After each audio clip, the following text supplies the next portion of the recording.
Hey folks, welcome on in. Welcome to a bonus Wednesday live stream. Today we're going to be checking out Minecraft Dungeons, Echoing Void DLC, the final, as far as we know, the final story DLC for Minecraft Dungeons. Barefist Steve is back on the trail. Thank you so much, Queen Kiwi, for the 13 months. Happy Wednesday to you. Hope you're having a good one. 13 months already, I know. Exciting. But it's it's Minecraft Dungeons time. It's fresh out today, this DLC. There's also a version of the game that you can now buy that includes all of the DLC if you've been a bit trigger shy on picking up this game. It's $40, I think, and is a really, really solid game now. So yeah, we're going to be doing a Barefist Steve stream. We're going to be checking out Echoing Void. I don't know how long this is going to take to complete, so we may end up doing a couple of other things here in Minecraft Dungeons as well. One thing I would love to do, and I don't know if we're going to do this on stream or if I'm just going to play it casually, because Minecraft Dungeons isn't as popular as regular Minecraft is for these streams, but I really want to now start a new character and play all the way through every single mission of Minecraft Dungeons, and not do it the Barefist Steve way, because I feel like I'm missing out on so many of the cool weapons and armors and stuff if they just don't fit my Barefist Steve playstyle. He's right here, by the way, in his his now customary verdant robe, which is pretty funny. Yeah, we're going to get right into it. I'm going to probably roll down the music from Pretzel because the Minecraft Dungeons soundtrack is awesome, but I just wanted a bit of that ready for the introduction. We're going to open up the settings. We're going to set our master volume to probably somewhere around 30%. Let me know if this gets too loud or not. Raw, thank you so much for the 3 months. Sub sounds. I know, right? I know, right? One of these days I'll do something other than the defaults. But yeah, hopefully everything should be fairly visible on screen throughout the game. My webcam is a little bit smaller for this one. And I have the little turtle pet, although this is Echoing Void now. There might be a new pet for this DLC. So we're going to have to check that out. But we should get some messages about it, do we? Do we not? Normally the DLC has like a message or something, but I'm curious. Either way, if we head on over here, we've got a Sinister Cape, Baby Pig, Baby Turtle. Oh, we have an Endermite. Of course we do. Look at him go. He's looking kind of hypnotized. He's got like chilling particles coming off of him. But no, he does follow me. That's pretty sweet. I'm going to clear out some of my inventory because I'm close to having a maximum amount of items because I just save everything now because of ancient hunts. But I just got these gauntlets the other day. They have freezing built into them, but they're not that good otherwise. But I'm potentially going to be looking at re-rolling some of my gear anyway. We have level 251 Fighter's Bindings. My character is level 137. You can just about see that through the sub-info and stuff there. 249 Verdant Robe. Potion Barrier is kind of the key to my strategy here. The bow doesn't really matter. I also got these Maulers the other day, which are pretty good. They do so much damage, but the combo isn't as fast as Fighter's Bindings. So it makes a lot of sense to keep using the stuff that we have. We also got the Death Cap, Wind Horn, and Ironhide Amulet that I normally roll with. But yeah, I'm going to probably trash a bunch of my old, like, accessories and stuff because I just don't have any need for most of this now. That should get us a few emeralds in case we need to buy anything new, but I presume, aside from a couple of additional artifacts and stuff, there's not going to be too much here that's going to affect what I want to do in the DLC. So we'll get rid of some of these. I have tons of like armor and stuff as well. Mostly what I want to keep from this is the mystery armor, because if I'm going for gilded gear, I'm going for gilded Fighter's Bindings or Maulers, so I tend to do the ancient hunt that leads you to the Mushroom. And for that, I basically just need like a Dancer's Sword if I can get one, and mystery armor, and that gets you all of the runes you need. Maulers and Soulfists are underrated. They're pretty good. I think Soulfists especially are great because you get that added crit. But yeah, I really like Fighter's Bindings just for how much DPS they do. It really helps with Radiance. Especially when my armor for so long was like really underpowered. Now I have an armor that gives me like a ton of extra health, so it's less of a problem. But I feel like anything under like 220 at this point I can basically just trash. And even some of this other stuff. Like some of the unique armors are so cool, but unfortunately I just don't have anywhere I can put them. So we're going to do a little bit of like admin here right off the bat. Just get rid of some of this stuff. Because as you can see, I am 260 or so items deep into a 300 max inventory.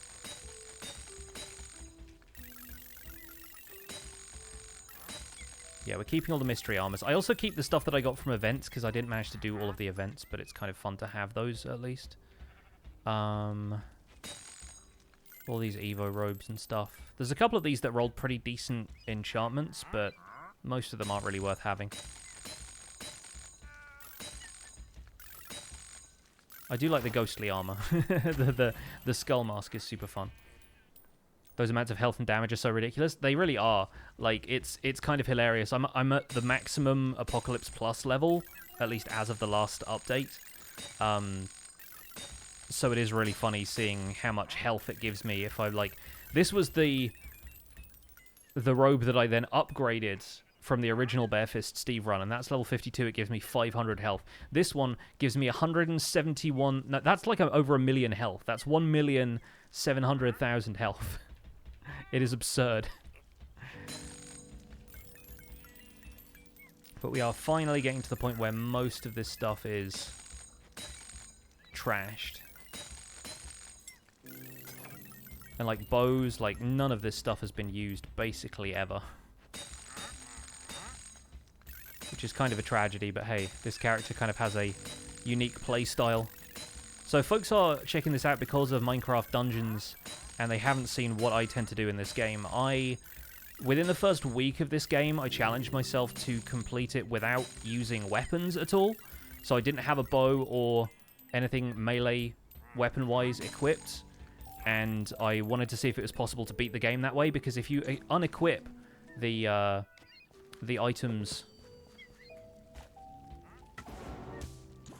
that you have in both of those slots, you can still attack by punching, and you do 1 damage per hit. But then if you have a Death Cap Mushroom, you do damage faster. If you have Strength Potions, you do more damage.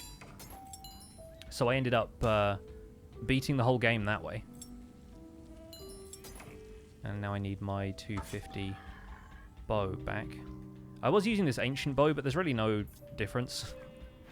So I could probably just end up trashing some of those as well.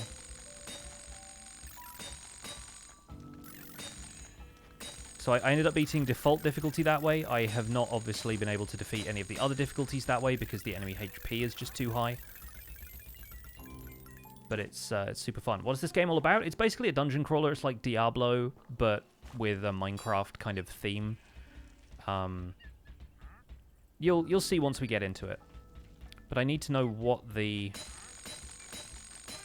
levels are like. I saw an icon on the map that looked like an Eye of Ender, so I am presuming that we have to go to certain levels to, like, recover maybe Eyes of Ender that will get us to the Stronghold. Got all these hammers I don't need. The Cursed Axe. There's a diamond sword. Yeah, a lot of this stuff is just, like, way under-leveled for where I'm at anyway.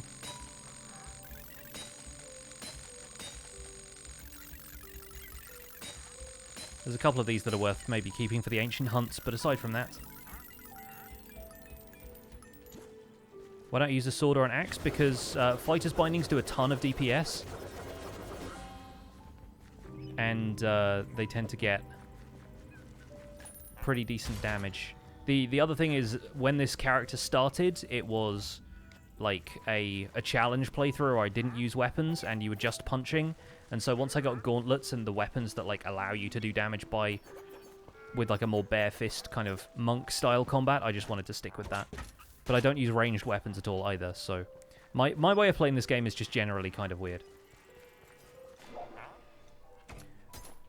And I think, unless they've upped the power cap for this DLC, we're going to be playing at maximum power. Yeah, here we go. Return all Eyes of Ender to the Stronghold. Okay. So the Stronghold is a level that we can play right now, but we still need to collect Eyes of Ender from other levels in order to open this. We can go there now. Oh, okay. Gonna roll up the volume so you guys can watch this.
Right?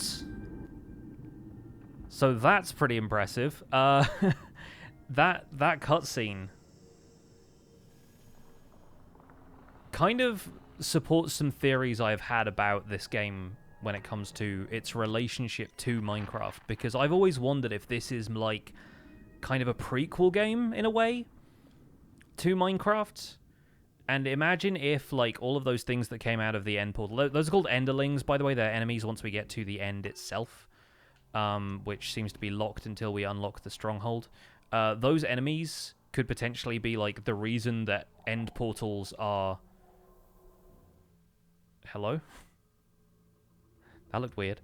They might be the reason that end portals start with, like, fewer ender pearls than usual. I think that's potentially, like, a theory that people are going to pull out of this. Anyway, it looks like we have to do basically the first handful of levels. Are these all from the overworld? I guess so, right? Because you wouldn't be able to play some of these other missions if you just owned the base game and just bought this DLC, I guess. So, I guess let's go to Creeper Woods. I will do this on Apocalypse Plus 25, and hopefully we'll be okay power-wise.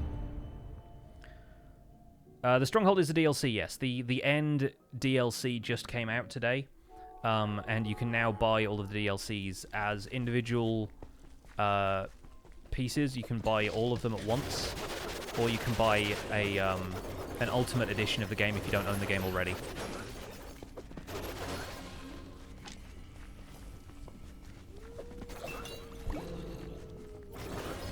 And Creeper Woods takes me back. I've not played this level for a while. Let me know if the sound effects and stuff are too loud, by the way, but hopefully it is decently balanced for you folks.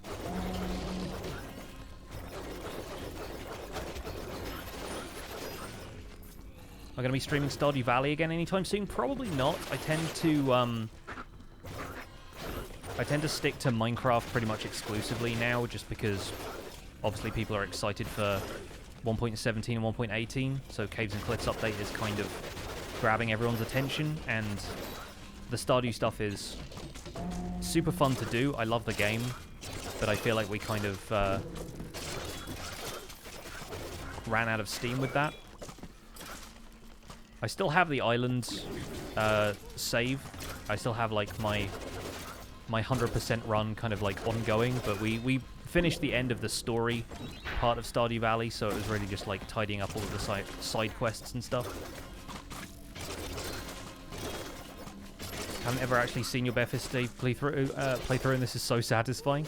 It's super fun, like at the very beginning when you're doing this with no weapons. It kind of forces you to play the game very differently and do a lot more strategic stuff, but there are enchantments now and some artifacts that make the game like totally broken. Now I'm going to try and explore as much as possible because I don't know where the Eyes of Ender we're supposed to be getting are actually hidden. I don't know if they're a reward that we get at the end of the level or if it's like just in a hidden chest somewhere. So we're going to have to explore these levels pretty comprehensively. No, Ginger won't be here today. Ginger doesn't normally show up when I stream on Wednesdays because they're not scheduled streams to begin with, and obviously she has a life of her own. She might be streaming herself, actually. If you haven't checked out Ginger's channel, she's now streaming Minecraft herself.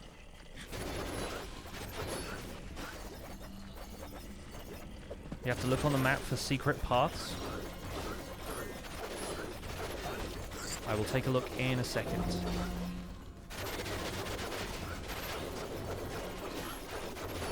Normally when zombies like this attack me, I need to keep my head up and actually pay attention to what the game is doing, because on higher difficulties they can seriously mess you up. Oh, there's another path that leads off to the right. Okay, so I guess I did miss that. Thank you for the heads up on that one. What, I have an Endermite following you? Every DLC has like basically a pet that you get for free, which is just like a cosmetic thing, like the cape. It doesn't really add anything, but yeah, the pet just kind of follows you around. So I guess there's something that goes off this way now. Ah, very cool. I wonder if we're going to encounter any of those new Enderling enemies up here, if they're going to be like protecting the eye or something. Or if it's going to be a mini-boss, maybe. Yeah, see, I still have to watch my health a little bit. And TNT does, like, nothing to mobs at this level. I also love the fact that in a recent update, it must have been a recent update because I don't recall them having done it before, they've actually set it up so that you can throw TNT one at a time instead of throwing all three at once, which actually makes it more strategically viable to use in a run like this. Because, like, multiple TNTs didn't really do much more damage to stuff if you threw them all at once. Because I presume whatever gets hit by the first TNT had, like, iframes or something. I'm not really needing the Wind Horn right now either, so I might switch to Boots of Swiftness just so I can take care of these enemies that run away from you. I guess we're going a little further up here. Oh yeah, this goes on for ages. It's pretty cool to see this area expand, though, because this was not this expansive previously. Oh, no, here he is. There is an Enderman. He doesn't look like one of the modified ones, though. Pretty easy to take down. So that hasn't given us the Eye of Ender, but there was a gate sound over in this direction. I only wish they would add the stuff from dungeons to regular Minecraft. There's some stuff that would be pretty cool additions, but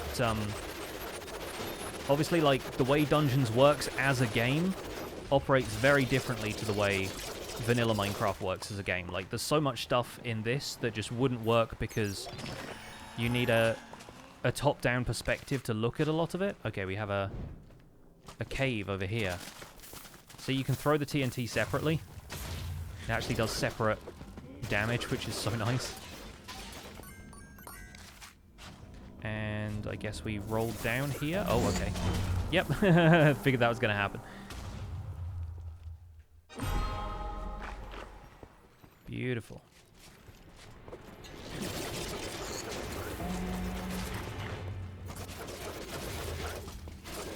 Potion barrier is so OP. But I kind of need it at the same time.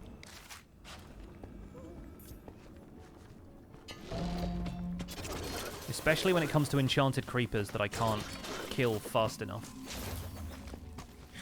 Even the regular creepers do like 700,000 damage at this level. We have keep inventory on. We do, yes. Again, kind of necessary for this, although I would not mind ditching a little bit more of my inventory, to be honest.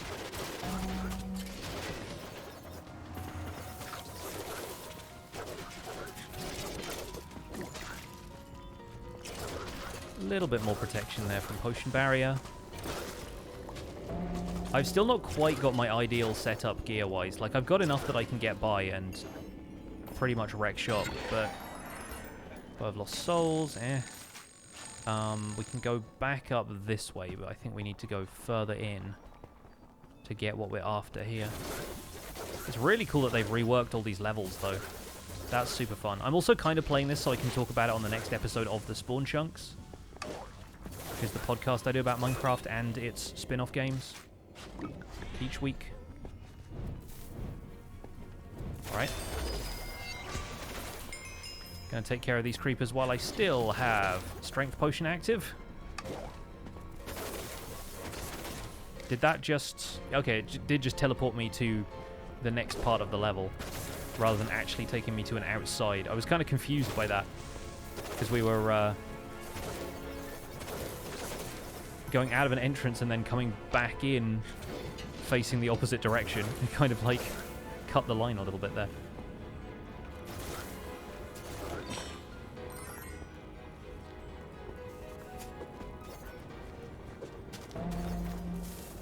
Just gonna pause that creeper.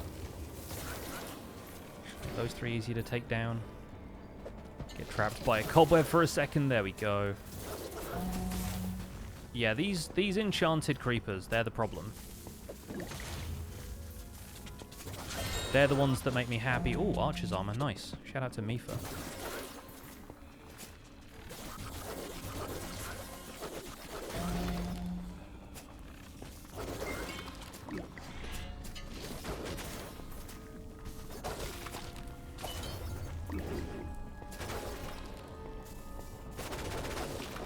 Yeah, the enchanted creepers, you just can't fight them melee style. Oh, here we go. Here's the stuff. Now, I've heard about this, because these blocks apparently give you a debuff that multiplies the damage that enemies can deal to you, so we've got to be careful around this. Oh, hello. Wow. Alright, he hits hard. Noted. Unfortunately for him, I have potion barrier.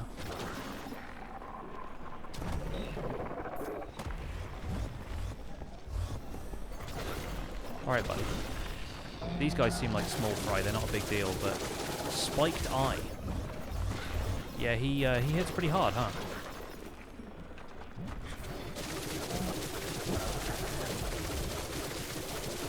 Luckily for me, I hit harder. That is one Eye of Ender collected. And so from this point, I assume I can just, like, go back to camp. Since we've got one eye, we don't need to complete the level. Okay, and that shows up in my currencies at the top of the screen. Cool. Nothing super good on the wolf armor. What does the archer's armor give us? Move speed aura in general is nice. I've got it on this already, but the artifact cooldown is another big thing. See, we have this voided debuff now. So we need to avoid, no pun intended, stepping in these blocks. Because that gives you 3 seconds of basically like a multiplier to any damage you take. Which could potentially be a little harmful to Barefist Steve.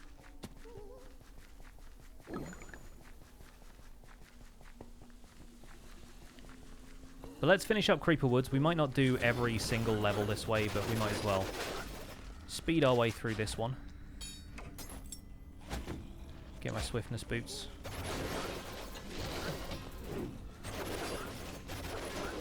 The cool thing about this robe is that even without the cooldown enchantments, a lot of the artifacts I have now last for so long, or have like a short enough cooldown time, that with the extra 40% I get from this robe, I can basically keep the artifacts running constantly.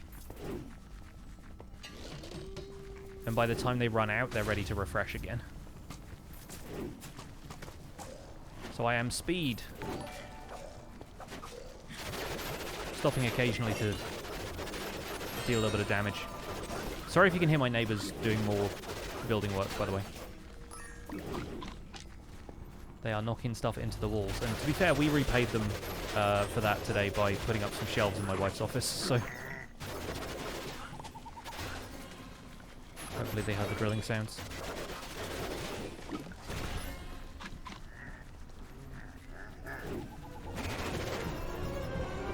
Oh, there's an evoker up here.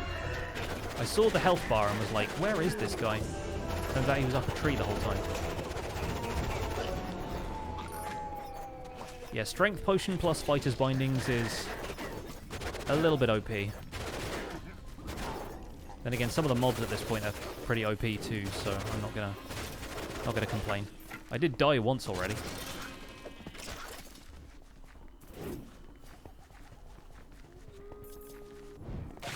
Gonna do the mandatory rest stop.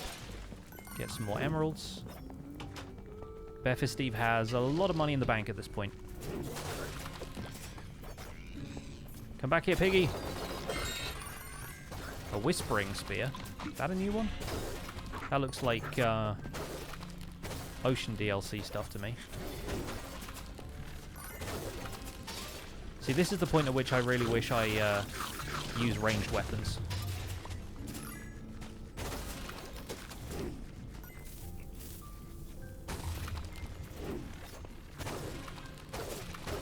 But again, like I said, I'm probably going to do another playthrough of Minecraft Dungeons, probably just casually,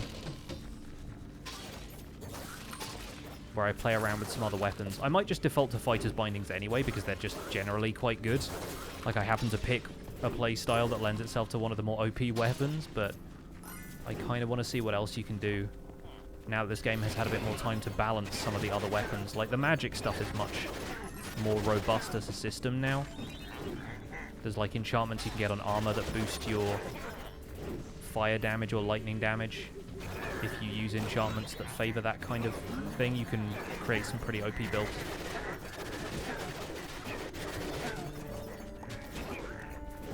I might stream it if people are interested in seeing it, but like you can see how many viewers I have on this stream compared to the average Minecraft stream. It is not that many. And I don't do everything just for the sake of viewer numbers, but I also want to make sure my audience is getting what they want, so.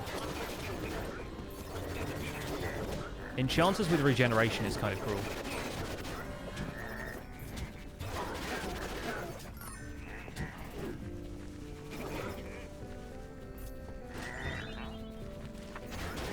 Is the music here slightly different? I feel like I'm hearing different music. Either that or I just didn't pay as much attention to the music in this area before.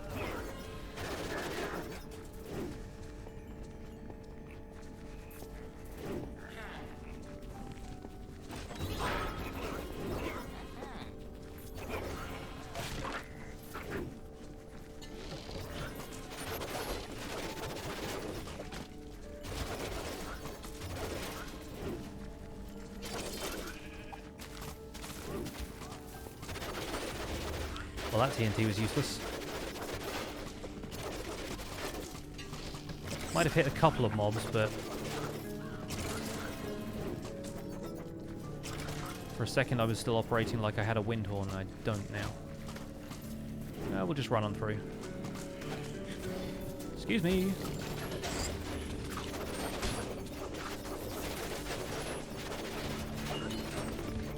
Kind of gets to be a whirlwind at higher difficulties.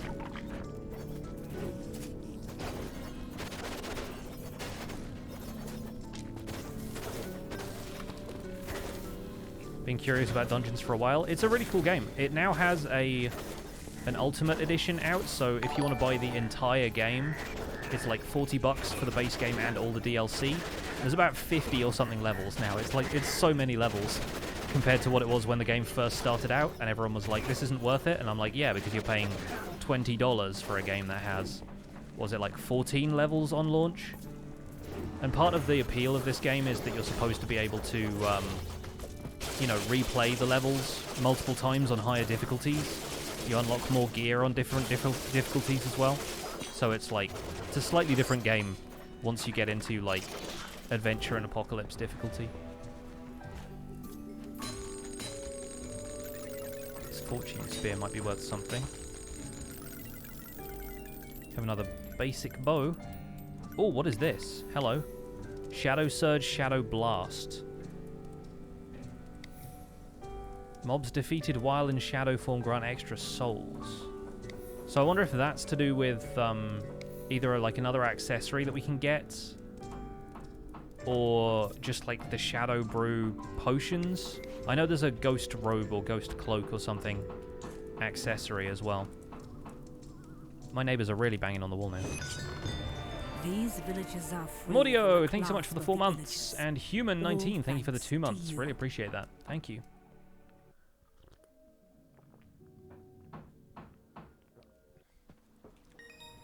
Test it in the camp, maybe. More swiftness boots, and those are better than the ones I currently have equipped, so I may as well equip them, because that's actually exactly the same duration, but that's fine. Improves my overall artifact score. So what we need is this. I don't see any other. Roll charge. Interesting. Don't think that was the thing before. And Void Strike. Attacking a target applies damage multiplier that rises steadily to max level, then is removed. Interesting. I wonder if I can get that on some fighters' bindings. Cool. Yeah, so this one was... Leaving shadow form triggers a powerful blast that damages nearby mobs. Let's try that. And do I still have a ghost cloak anywhere? Yeah, I do. Okay, cool. So this is ghost form if you roll. Oh no, hang on.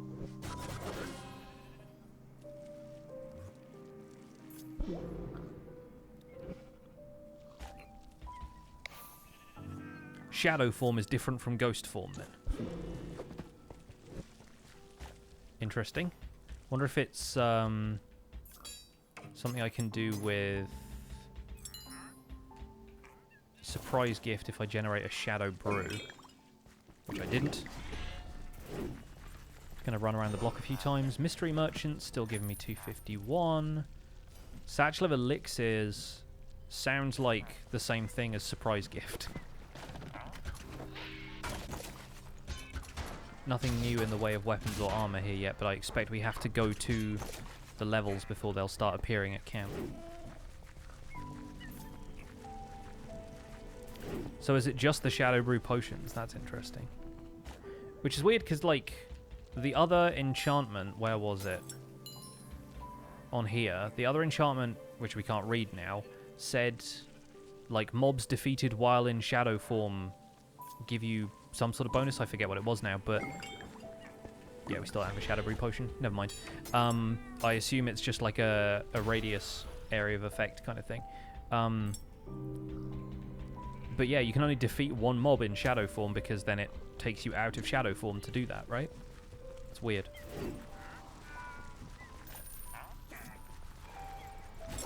Oh, it gives you more souls for doing that. I mean, I guess. You just have to have a lot of Shadow Brews, so I guess you have to build around that, maybe? Okay, Soggy Swamp. We'll do this one next. I think difficulty-wise, we're pretty much on the level. Do I play Bedrock Edition when I'm not recording? Not typically, no. Like, if I play Bedrock Edition at all, it's probably for Minecraft RTX videos now.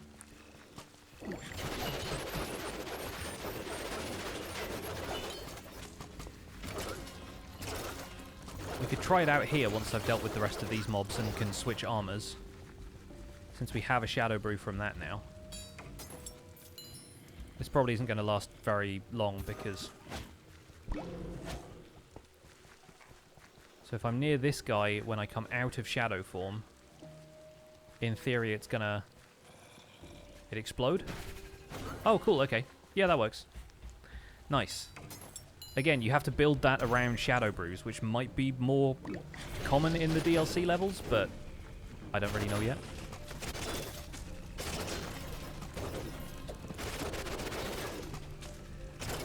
So I've got to keep an eye out for new stuff on the map.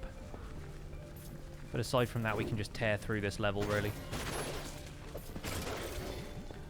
Need to make sure that we...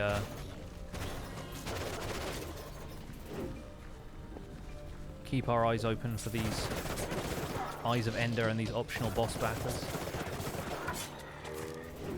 But I gotta say, this really expands the game if it's like giving you more reasons to play old levels. I think that's a really neat touch. Kind of getting you geared up in a way, as though you're kind of exploring the overworld for stuff you want to take to the end with you. Kind of has that Minecrafty feel, I guess.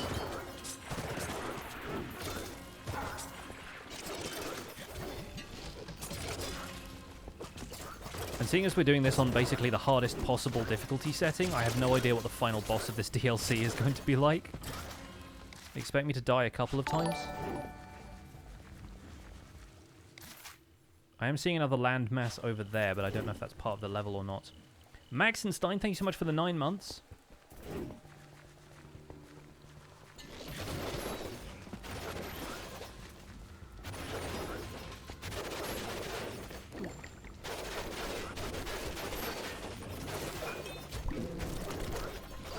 So this is the standard Soggy Swamp. Destroy all the cauldrons objective.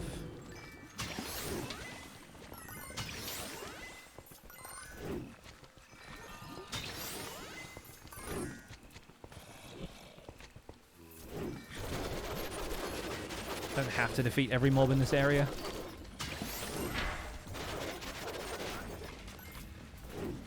Looks like this bit over here... Yeah, okay, this is the new part. Cool beans. Alright, off on a new adventure.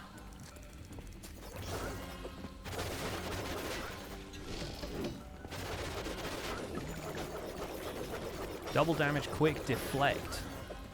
Luckily for me, I don't use ranged weapons. It's a nasty combination.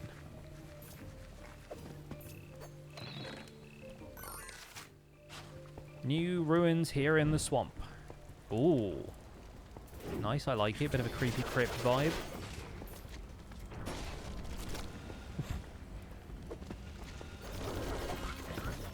That slime just got wrecked by... Oh! it kept that zombie's body on there and then he just kind of rolled off. That was brutal.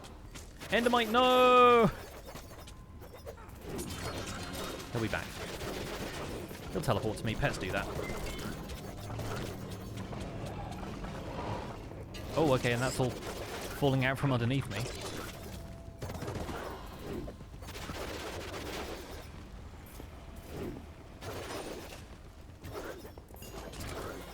Got a bonus chest here. Oh, new Evo robe. Very nice. That looks like... Oh, okay, buttons. Right, okay, some sort of passcode. Is that written down anywhere, or do I have to just brute force it? So if it turns red, is that... Okay. Oh, right, it's just written down there on the wall. I see it. You just have to do it in a certain order. Do you do this one next? No, okay.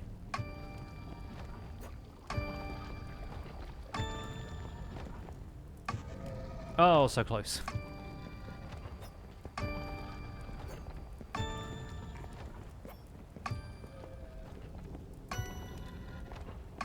Sweet. Cute little puzzle.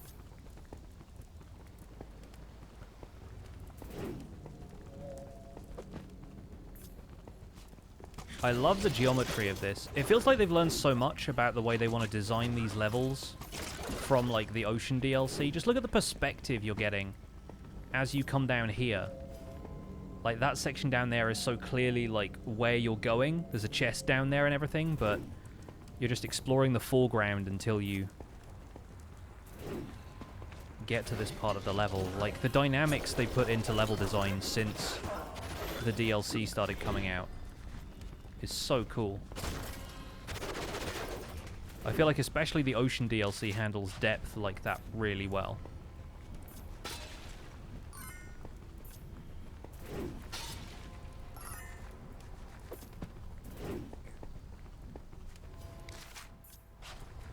I guess over there is just an arena fight and a chest. It doesn't look like the area that we encountered the Enderman before. Yeah, just an ambush.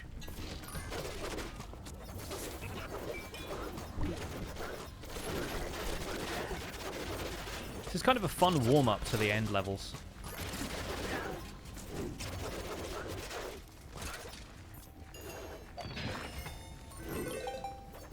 Couple of bonus chests.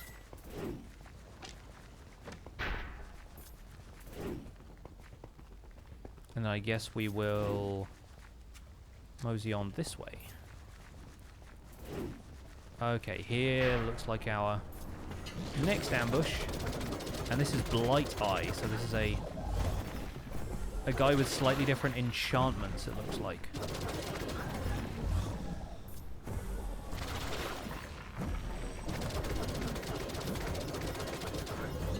Be better off if I had the wind horn for this, admittedly.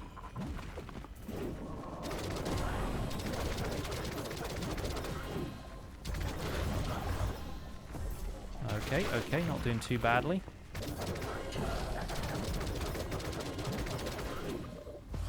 Ouch.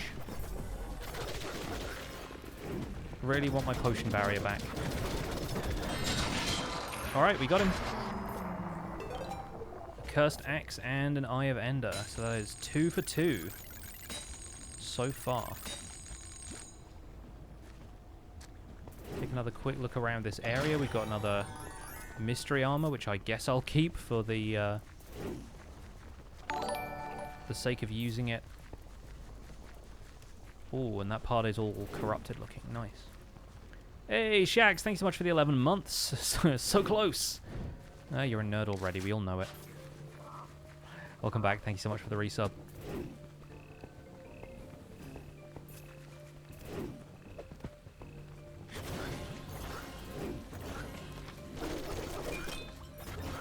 You know what? We may as well go and finish this level. It's kind of fun just playing through some of these levels again. I could just return to camp, but the levels aren't that long, especially when I've got Swifty Boots. Oh, we've got raid captains here as well. We could get into it with these guys. I actually haven't done any of the player damage decreased by 20%. That's honestly not too bad. Get back out here, deal with these guys, and shuffle my equipment around slightly. I haven't done too much with raid captain rewards and stuff since I played the last DLC. Let's get the wind horn in place of the swiftness boots. Wait for my potion barrier to come back.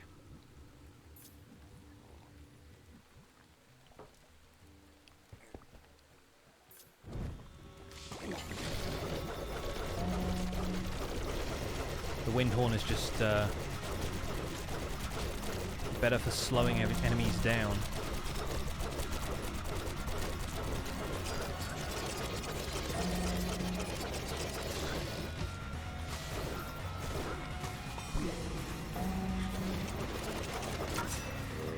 skeleton horses go down pretty easy once you're up close to them. Oh, sheer daggers, nice.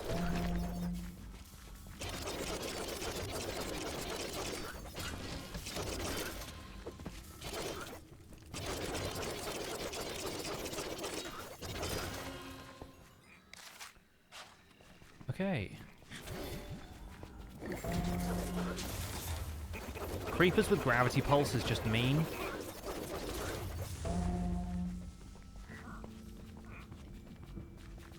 Enchanted mobs always seem to have like a little bit of extra health as well.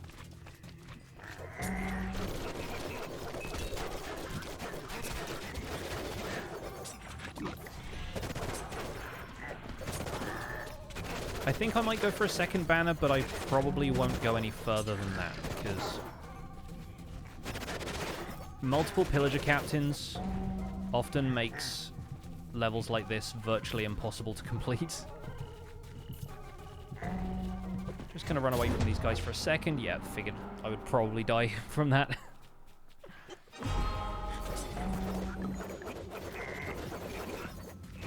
The raid captains are genuinely pretty tough mobs to fight in general. Okay, player health is down 20%. That's still not bad.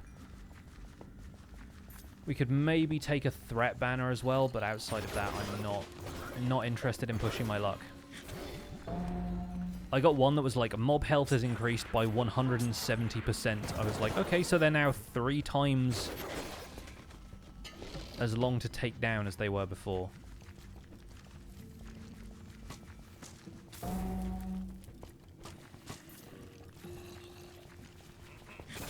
Three times as hefty.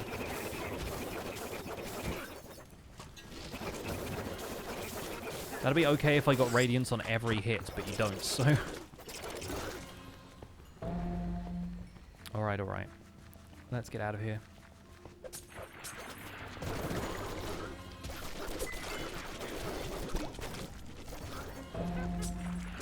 I love that a Shadow Brew can get you damage of like over 1 million with one punch on Fighter's Bindings. That is just kind of absurd. With Fighter's Bindings, it's really all about speed. There's obviously weapons that do way more damage, but it's all about how much damage you can deal this quickly.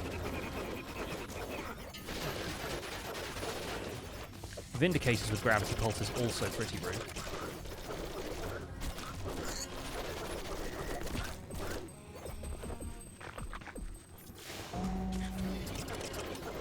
Okay, we have a Pillager raid captain who probably has a threat banner. Creepers with Electrified. More ordinary horse.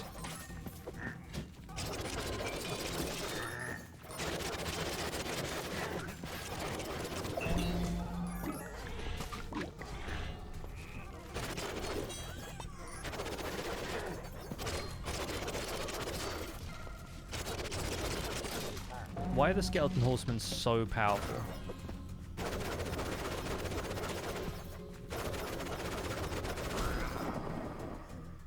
Okay, that's a mystery banner though, so I'm kind of gonna leave it.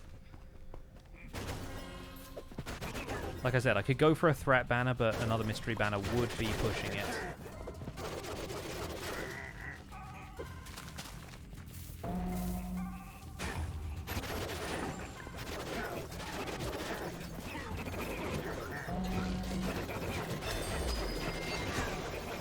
Thanks for the level up. We'll get the threat banner. And we'll see if we win. How come I don't hover my mouse over the health anymore? I just forgot. There we go. Got 1 million health. You happy?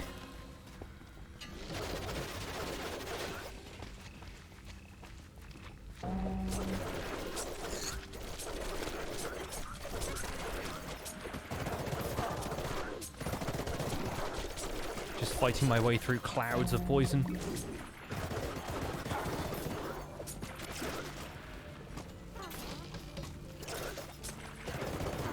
Witches, though. Am I right?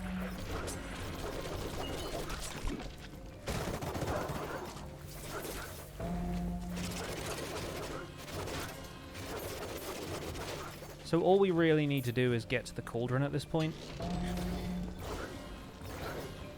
And with 3 modifiers active, we should be okay. Question mark.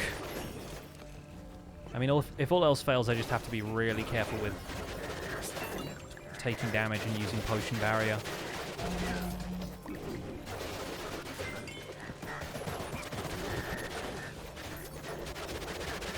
For the most part, I should be okay. Now that we're up to gear level commensurate with threat level, I think I should be fine.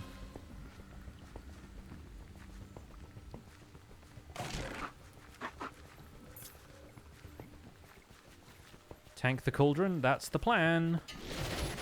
Can't really do anything else because my fighting style is melee only, so...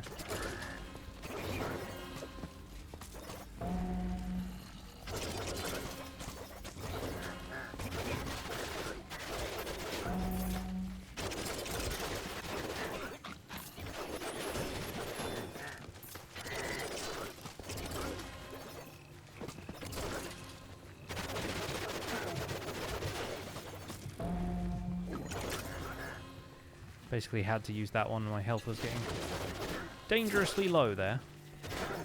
Is this the, I think that's the entrance to get the Soggy Cave secret mission. Which is my favorite secret mission because you can just re-roll for Fighter's Binding so easily.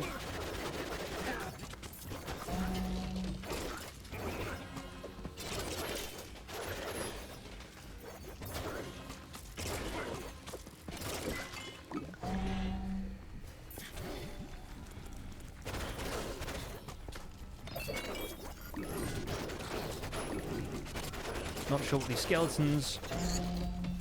Okay, Frenzied and Chilling is not the worst combo. Chilling kind of sucks, but...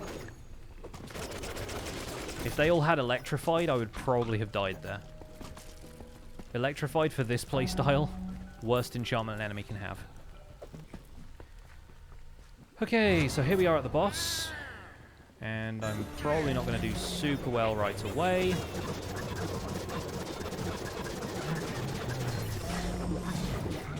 Okay, we can probably get out of the radius. Doesn't matter if he eats a couple of the ads, that's not a huge problem. I need my potion to come back, really, before I can stand in there and take all of the fire damage. Oh, there's a stack of baby zombies. I do like the fact that they stack the chicken jockeys in this game. That's really funny.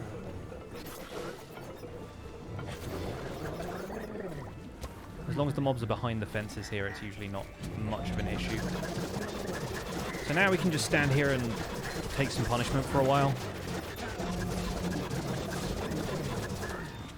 Alright, better leave. Four cycle? I think 4 cycle. Probably to stay on the safe side.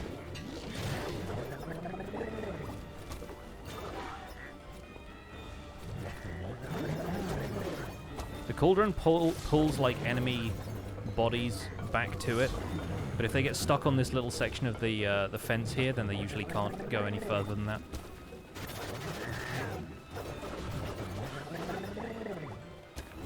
Just gonna wait for my potion to come back. The first time you've seen anything this high level, you haven't got to adventure mode in the base game.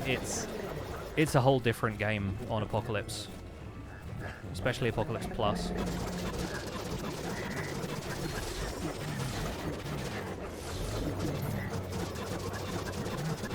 Yeah, 4 cycle. Not bad, though. I was worried I was going to end up losing a life to this boss, but I think we're going to be okay.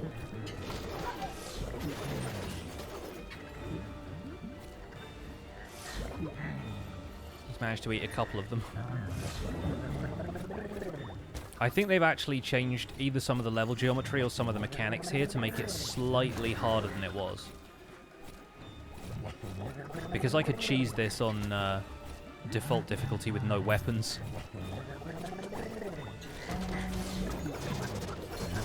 This should do it, though.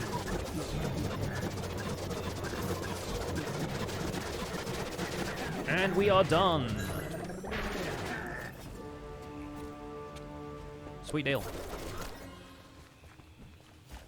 Not bad. Again with the Shadow Blast enchantment, that's cool. Does make it a little bit harder to get the enchantments you want, though. Last attack deal area. Oh, it's sheer daggers. Yeah, of course they have swirling, right. No worries, Black Widow. It's all good. I don't normally stream on Wednesdays anyway, so this is kind of a different vibe than my usual. I really need to get a death cap mushroom. I might leave one at the blacksmith. I need to get a death cap mushroom that has like around level 250. It'll be a long time before the witches recover from this blow. Just so my overall power level isn't brought down by the artifacts, you know. Yes, it is Wednesday, Schlaufkopf. It's Wednesday. Schlaukopf, sorry. How do you get the Ender Eyes? You have to visit older levels. Okay, here's our banner rewards. Evocation Robe 251. Honestly, not bad. The enchantments are garbage, though, unfortunately. Not going to be good for my playstyle. The health is about 200,000 more, which might work if it had Potion Barrier. When's the next Empires video? Friday, if there is one, but actually, I think Friday is probably going to be RTX, so maybe next Monday. Let's see. I have one Death Cap Mushroom I can give to the blacksmith. And if he gives that back at level 245 or higher, then that will be fine. God, I wish you could sort your inventory, though. Pretty expensive to upgrade at this level, but I got money to burn. This guy's got a better wind horn as well, so I might get that and trash the one I'm currently using.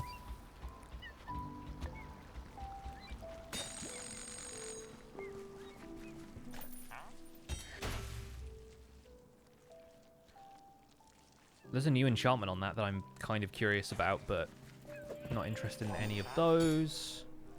Random melee weapon. Broken saw blade. All these are ones I'm familiar with. Okay. Never mind, we'll trash that. Don't need the soul knife or any of this stuff either. We'll keep the mystery armor. It's not warning me about the max inventory limit now, though, so I should be okay. Right, let's go for eye number 3. Pumpkin Pastures, Cacti Canyon, Desert Temple, Highblock. Okay, cool.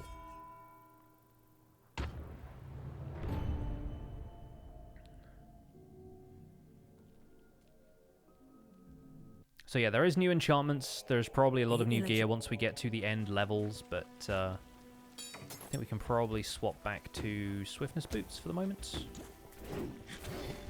Just to speedrun this bit, and I'll leave the map on screen just so I can keep up with any more secret paths that there might be around here. There is now a 100% chance to find Archhaven. Oh, there's our raid captain, which I'm probably going to avoid because I don't really want to have this entire level be affected by that.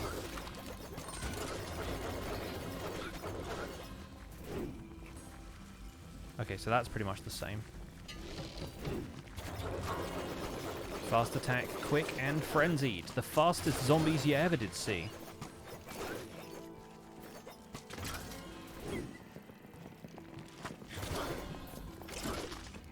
So yeah, if you go in here,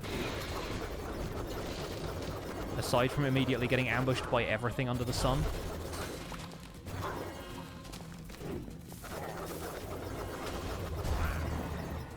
I think this basically always has the Archhaven secret level in it now.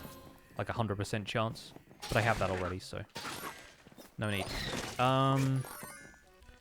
Mystery banner. Ouch. Okay, we have much less health now. We'll go for it, why not? All we are here for is the eye anyway.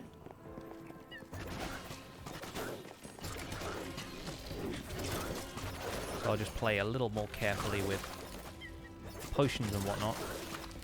When the average skeleton does over 100,000 damage to you with an arrow, it's not ideal. But then when you do 1.5 mil back, it's not that bad.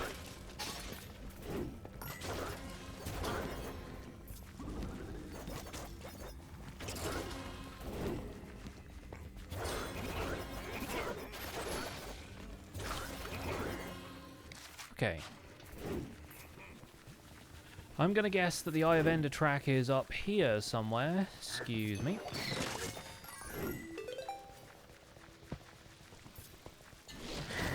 Because a lot of the secret areas of this level are in this little gully up to the right.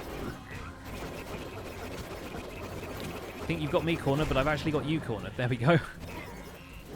Don't really want additional threat banners, though, not when my health is this decreased. So I think we'll leave that for now. Okay, it doesn't look like we have anything up this way. Yes, Foxy THH, the Endermite is the new pet for this DLC.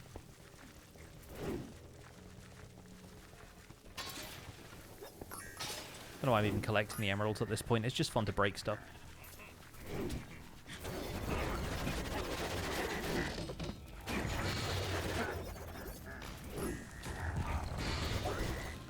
Geomancers.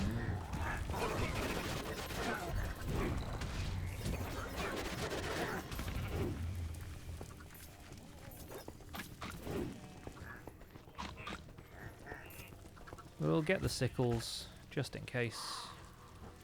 What is this? Ambush. Attacks on mobs that are not actively targeting you deal increased damage. So that's potentially good for multiplayer, but also potentially good if there is a build you can do that keeps you in shadow form for longer. If you can build for that. That kind of lines up with the other enchantments that we've seen so far. Maybe a few extra shadow brews. Because none of this stuff would be targeting us. Love seeing creepers take explosion damage. Will Betray, thank you so much for that. 2 months. Haven't betrayed me yet.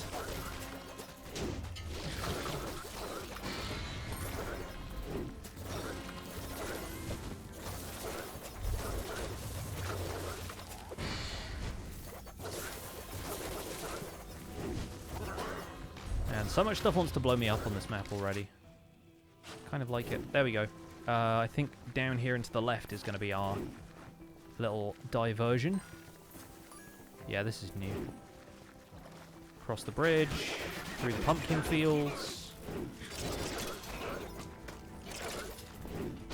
Really neat how they're reusing some of this level geometry in different ways. This is a whole new area. But is it where we get the eye?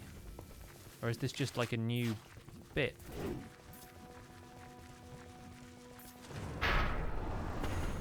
Okay, bit of a ambush, I suppose. Don't like the guys with electrified.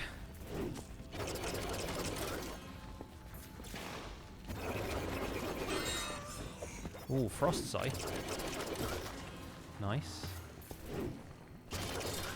Ambush isn't over.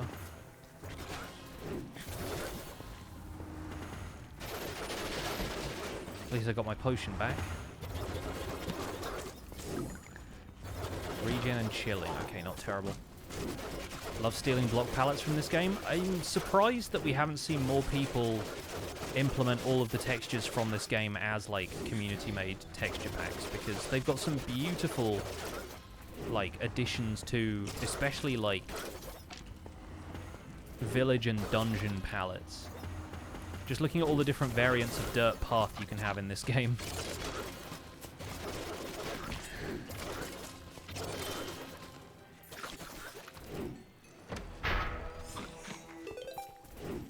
So we've got another chest up here with a shadow brew that I could have used a second ago. I don't see any more chests hidden, unless there are some, like, in the houses, but it doesn't look like there are. So I guess... Oh. I guess I'll live here now. I assume we go up this way. Oh, there's a chest there. That was probably the reward for finishing that ambush. They usually give you a... an area clear reward. Would I ever stream Destiny? I've not played Destiny for about... I want to say like 5 years. I've not played any of Destiny 2, and to be honest, I think it's a little bit too late. Rude. I think it's a little bit too late to be getting on board with Destiny 2, because Destiny 2 is so far into its life cycle at this stage.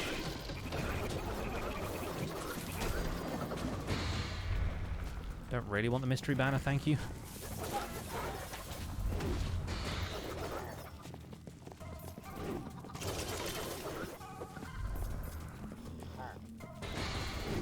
Can we not? Actually, kind of not into this right now. There's a lot of geomancers that I don't like hanging around.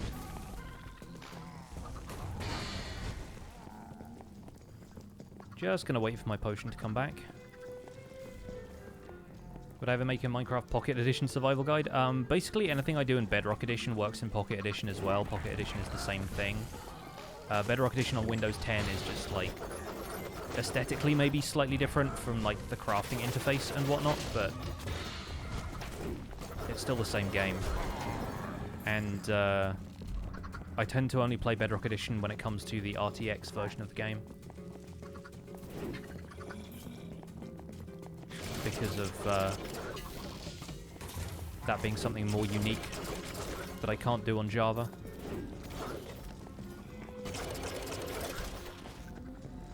Well, Hunter's armor, okay. Is this part of the new area? Like, I kind of assume that it is, but...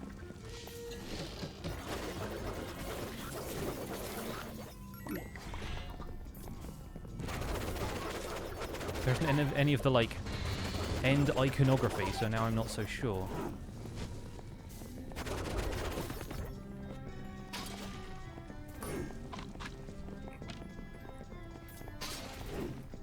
Pretty sure this is the place? Okay.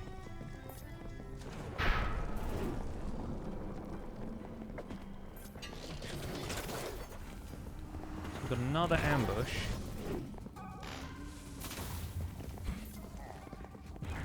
The creepers were tricked. Uh-oh. Yeah, I didn't see that going well somehow. So we're on 1 life remaining. The problem with decreasing my health this much...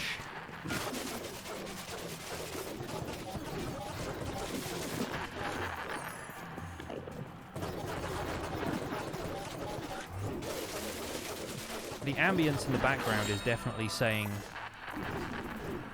Soul Sand Valley to me. Or Warp Forest, maybe. So that at least has, like, something of the end about it. Get rid of these. I think we're probably going to have to get out of here once we have the eye.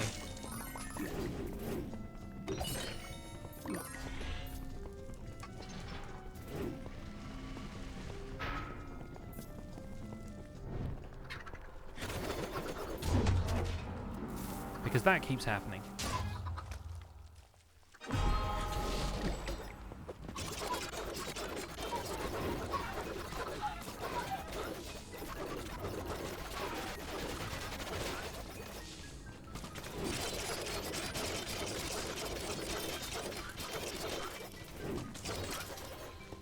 Alright.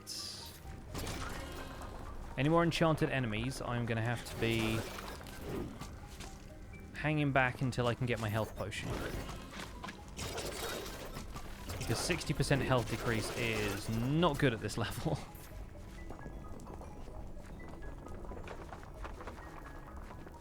Leon, no, I still haven't completed the farewell chapter. I've kind of given it a rest because some of that stuff is genuinely really difficult.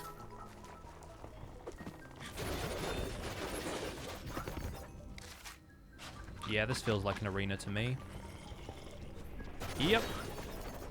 I think we found it, folks. Nope. Okay. Would really like to make it through this section alive if you don't mind. Oh, why do you have fire trail and thorns? Come on. Just gonna wait here until my health potion comes back because, yeah, I really don't feel like messing with this right now.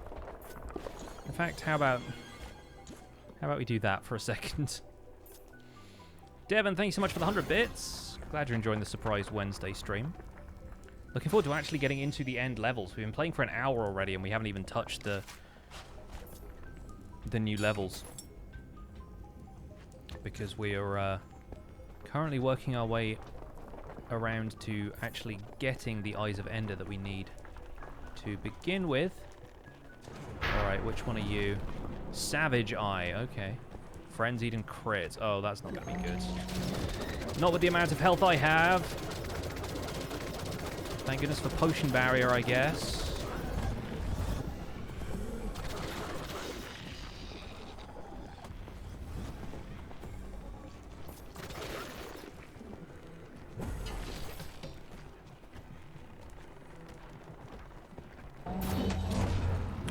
Didn't think so. Okay, right. Let's do that again. Let's just speed run to that area, and I think we should probably avoid taking any threat banners. That was wild. 245. Yeah, whatever. Incredible. Should probably avoid having only 600,000 health.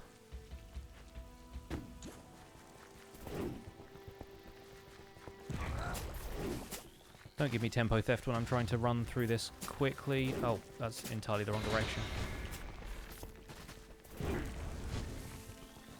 Barefist Steve is now a sprinter, representing Minecraft in the 2021 Olympics.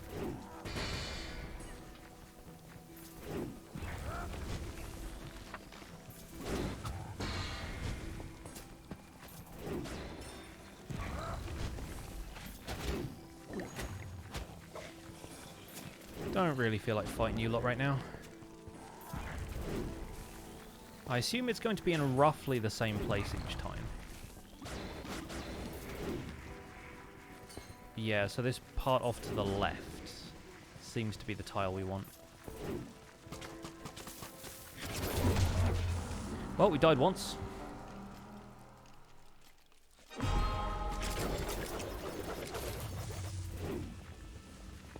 Again, enchanted creepers. Can't really do much about them except tank and hope.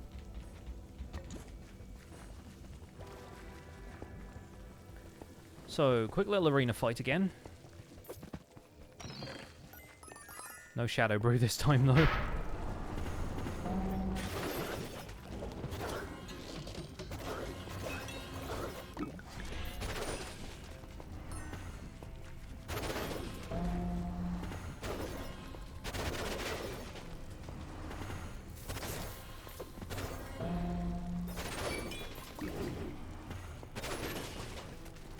Depending on which enchanted mobs it gives you here, this could be a lot easier than last time.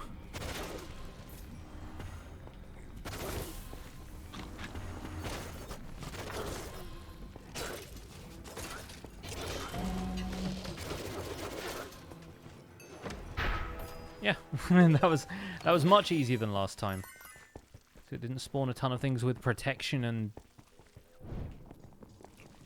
regeneration and heals allies and all of the annoying enchantments.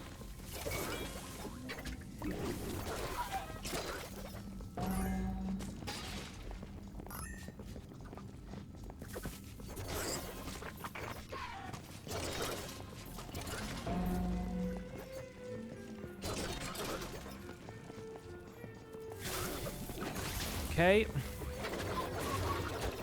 I was most of the way across the room before those enemies spawned. That was deeply unfair, in my opinion.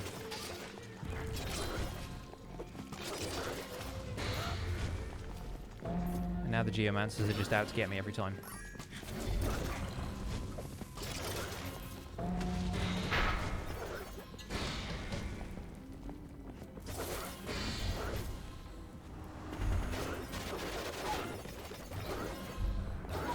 Sometimes the Geomancer stuff works in your favor, though. Here's the big lad.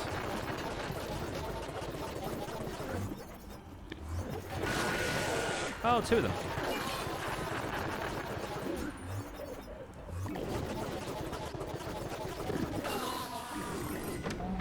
Nice. So we got back here pretty fast, at least. Nightmare's bites. Fry, you can go back to bed if you want to.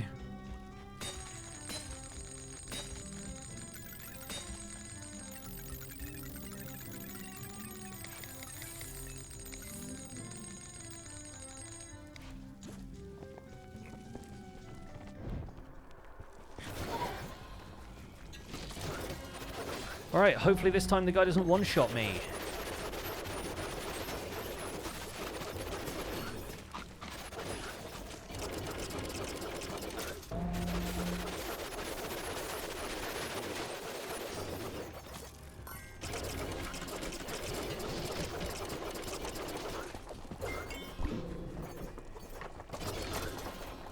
Awesome, Dan. Thank you so much for stopping by the stream.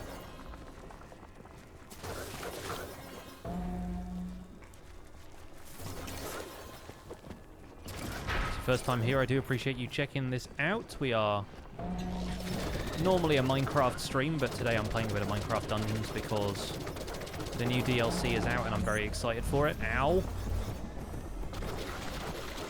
Hey, at least I have my potion back for next time. Not going anywhere near those blocks, though. You can come to me, buddy.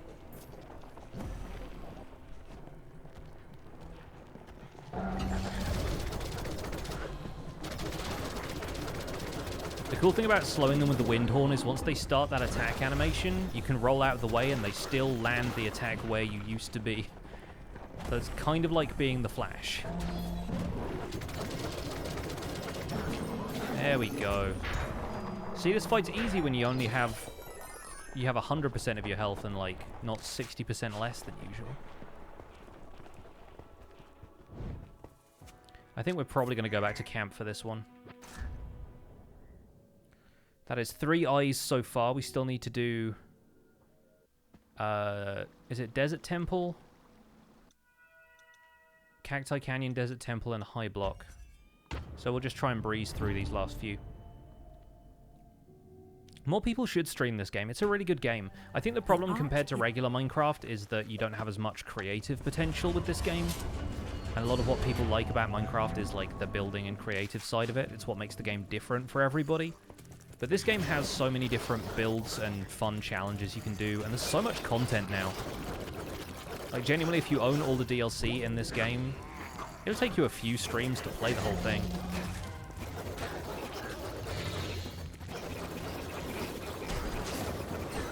Just in the interests of time, I'm not going to go for any more threat banners. I feel like that has the potential to just slow us down a lot if I keep going for those. And I don't really want the rewards right now. I'm just going to take care of the major problems here.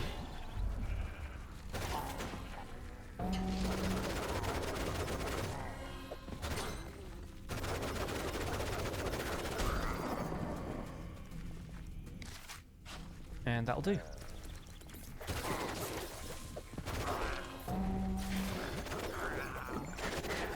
The problem is those pillager raid captains show up in every level once you've completed the level. So we will kind of incidentally run into them most of the time anyway. Hey, the boy is here. Welcome on in, Zloy. Hello, friends.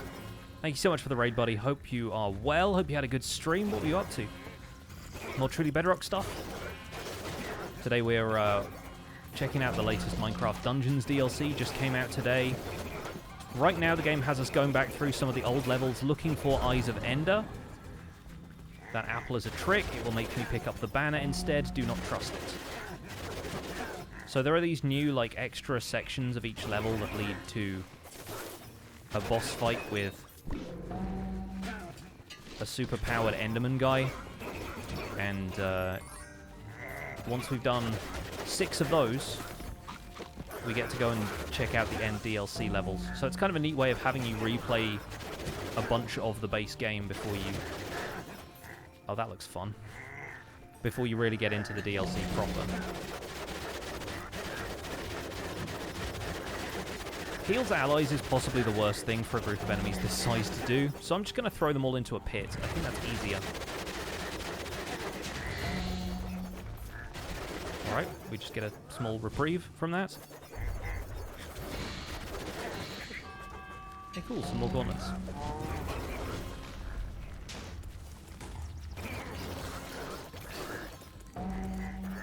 Still punching people, pretty much. Whenever I can.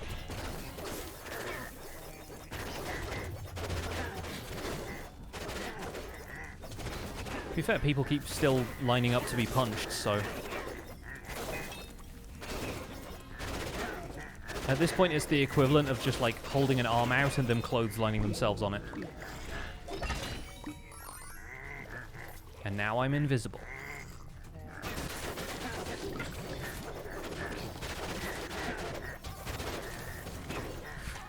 When there's enough enemies, but I have a strength potion, I just become, like, the center of a whirlwind, very briefly. I think if we go back there, we may have already gone past the deviation in this level. It seemed like there was a section that led up here that seemed full of creepers. But potentially the way we need to go. Yeah, that looks significantly different. The game's like, please take crossbow, and I'm like, nah. Void strike, though.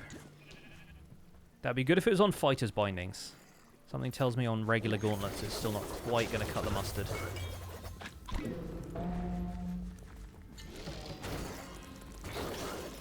But who cuts mustard with their fists, anyway? How to complete this game easily? Play it. Not a difficult game. Play on default difficulty. Use all the powerful weapons it gives you. You should be fine.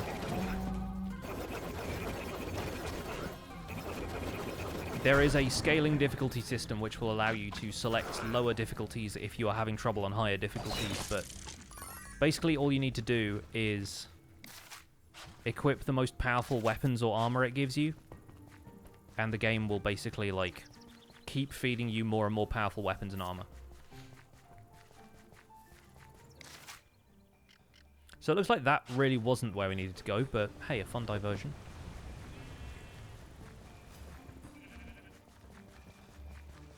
The typewriter sound the guy makes? Yeah, he is actually a Remington 9000. Speaking of typewriters, by the way, if you folks like Lego, there is a fantastic Lego Ideas typewriter set. Currently available on the Lego store, that I ended up buying my wife because we thought it was cool. And so they are going to be potentially streaming the build of that over at twitch.tv/celeryman. If you're interested in watching a cool Lego build at some point, we are going to do a couple of test setups for that stream, and it may be happening like on Saturday sometime. It's a really cool Lego set. I think it is based on the typewriter that one of the creators, like the founders of the Lego company, actually owned and had on his desk. So it's kind of a piece of history for the Lego company, but also a really cool build. It actually has, like, a typewriter ribbon in it, although it can't print anything because the pieces are made of Lego. And it has, you know, the rollers and stuff. You can actually put a piece of paper in it, so you could type something up, print it or whatever, and then, like, feed it in and make it look like the typewriter was a real typewriter, which I think is such a neat touch.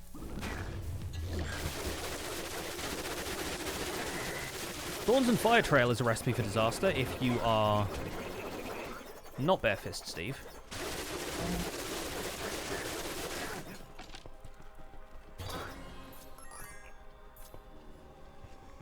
Yeah, one of the mods can probably leave the link to my wife's channel in the chat.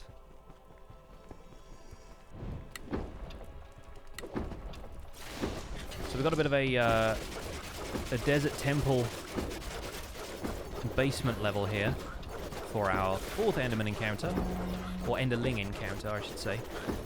These are brand new mobs. Brand new classification of Enderman. We need 2 different keys. Guess we gotta make it through an ambush or two first.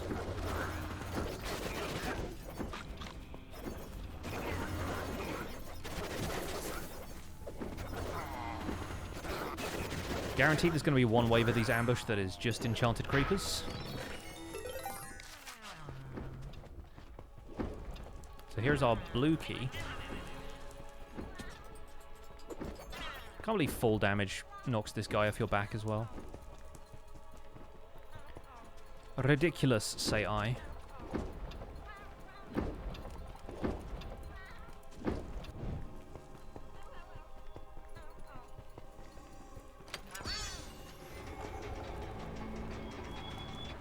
Lads. Anybody want to come over here and get attacked? Guess not. Okay, bye.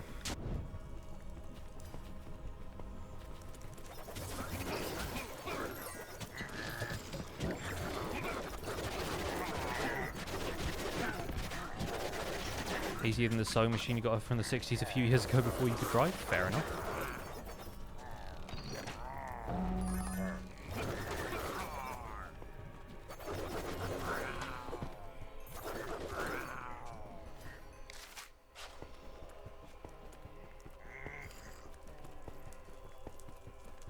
What is...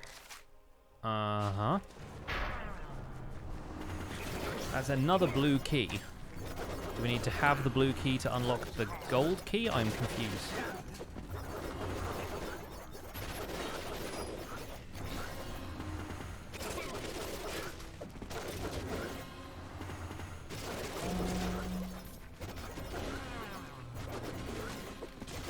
I consider making a desert temple for my Empire's build. I have a desert temple over the river. I'm going to avoid doing anything like a pyramid for my Empire's city. I kind of like it being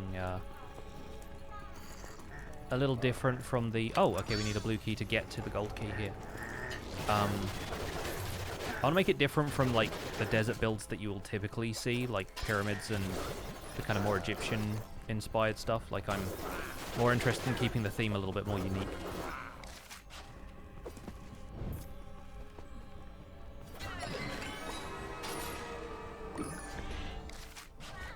Okay, we got some champion's armor.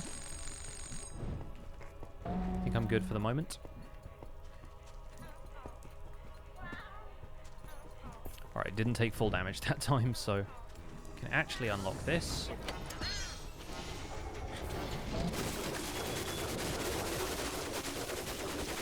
Yikes!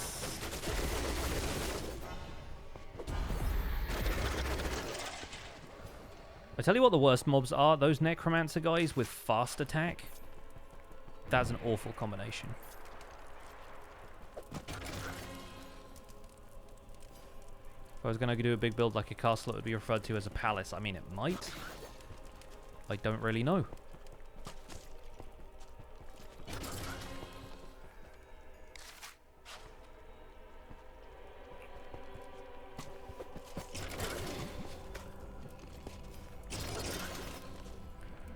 Never mind gateways, I'm going over the wall. This one is Blinding Eye, Fire Trail, Chains, and Echo. So he can double hit me, potentially. Still does a ton of damage. Like, and this guy doesn't even have critical hit like the other guy did.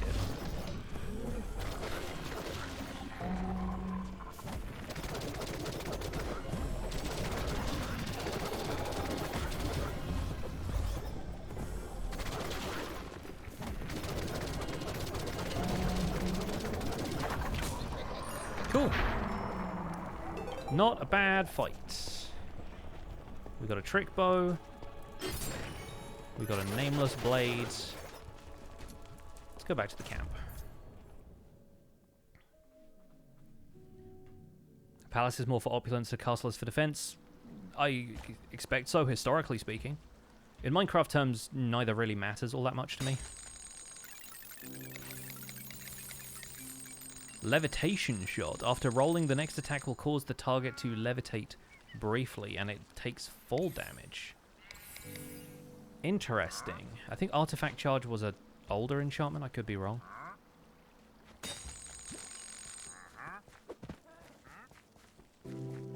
So I want to see this in action.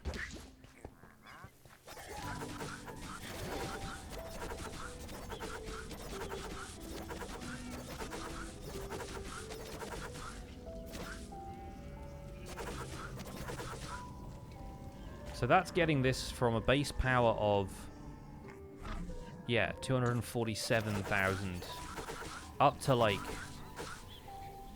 in the 500s. Oh, and a 900 right there. 7. Yeah, I need to get this on Fighter's Bindings, like ASAP. That is pretty hefty. That plus Radiance and critical hits could be pretty good. Get the enchantment points back. Good to know it's out there, though. Beast Burst. Using a healing potion causes an explosion at your pet's locations. Again, like the pet builds that are possible now, really quite cool. Which is really why I want to go through this game a lot more and play different fighting styles. Scar's hat made it into Minecraft Dungeons. Scar's hat went back in time.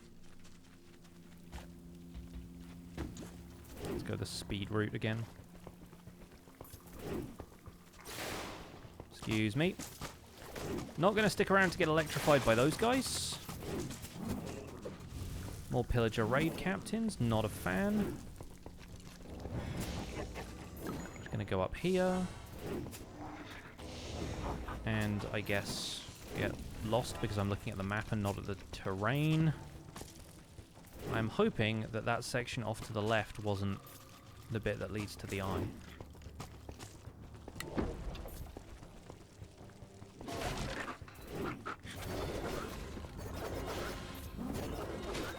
Scar's hat in time, yeah, basically.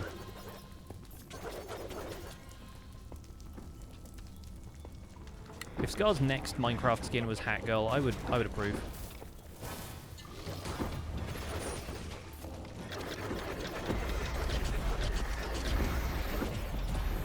Remember when I said Enchanted Necromancers were the worst? I meant that.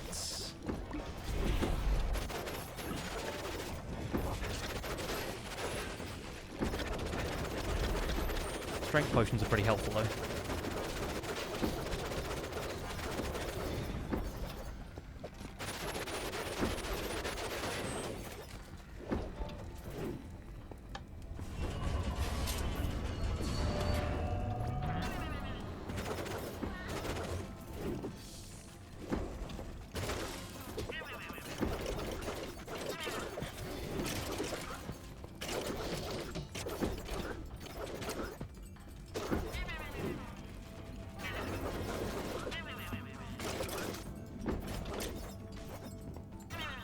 I feel like my least favorite enemies in this game are all the ones with like a ton of knockback on their attacks.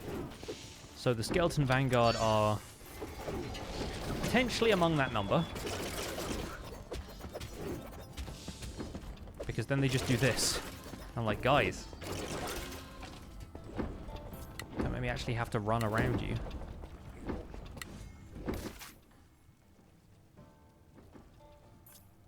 Do I think the combat test snapshots are great? I haven't really played them. Like, the PvP combat side of Minecraft really doesn't interest me all that much. And for PvE, I'm just going to deal with whatever they send in our direction. Alright, this is all the same. Nothing new to be got here, as far as I can tell. I'm kind of expecting one of these upcoming crossroads sections to lead us somewhere different. If it doesn't, we'll just have to backtrack and go to that first little side section.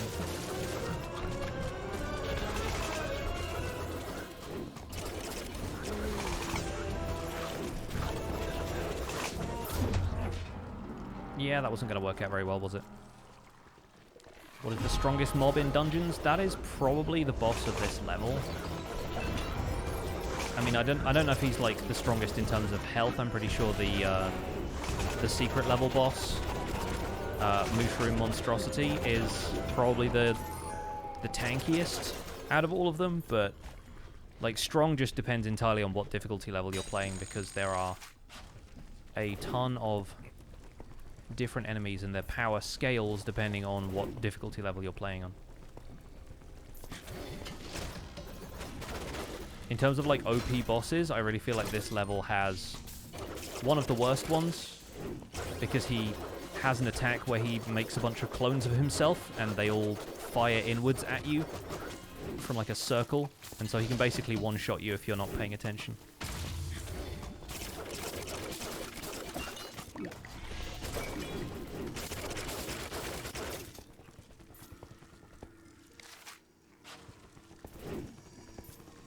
Don't really care. Problem is, this is a long level.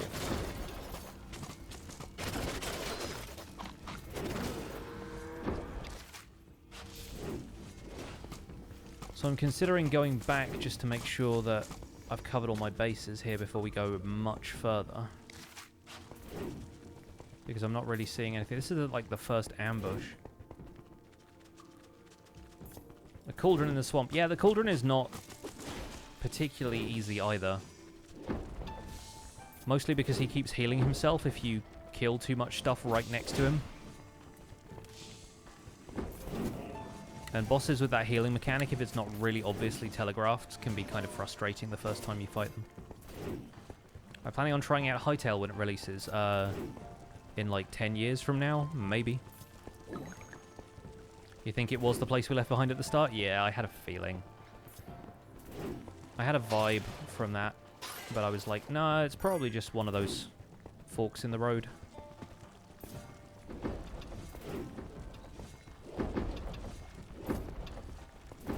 So the Cacti Canyon Enderman fight basically turned into Desert Temple. I wonder what the Desert Temple one's going to turn into. Well, it could just be Lower Temple, which is the bonus level from this one.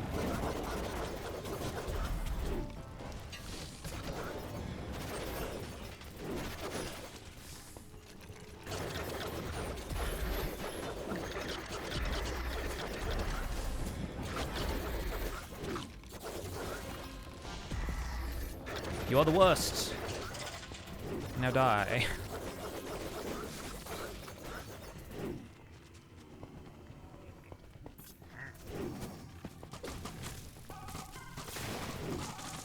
Why is it always near all the pillager raid captains as well? 1 life left. Being a bit too hasty here. Let's try and play it safe.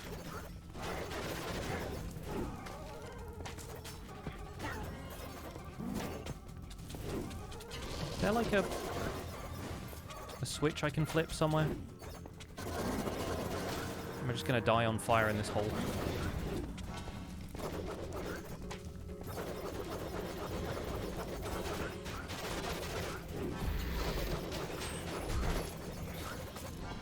Not gonna collect the banner.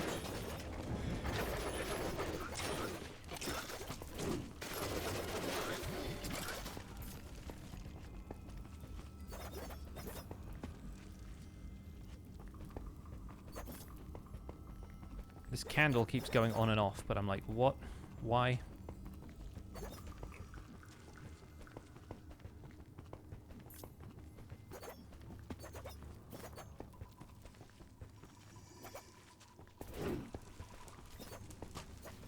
Is there a torch I can pull?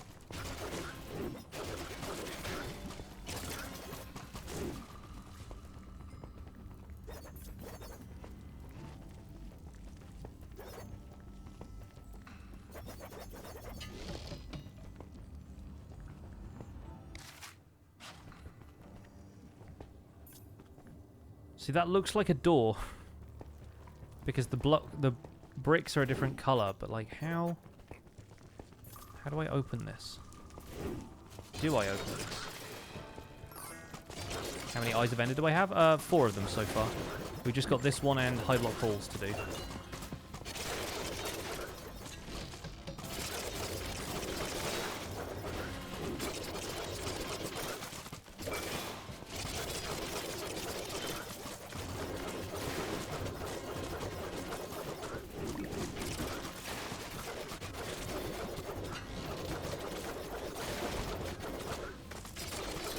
Yeah, I mean, it might not be there. I might kind of be barking up the wrong tree, but it looks sus to me.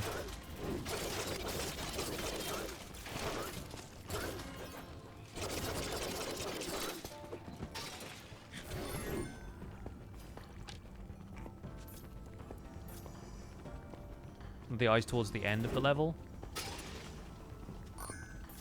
The location of them seems pretty consistent, so I'll believe you. Like when we died on Pumpkin Pastures, was it that one?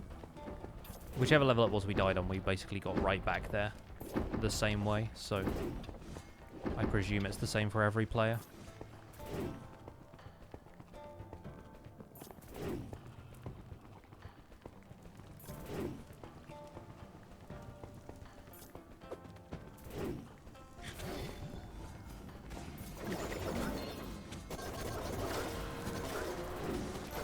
Yeah, the difficulty is as high as it will go. We're on Apocalypse plus 25. So, yeah, I basically have the highest possible level gear at this point in the game.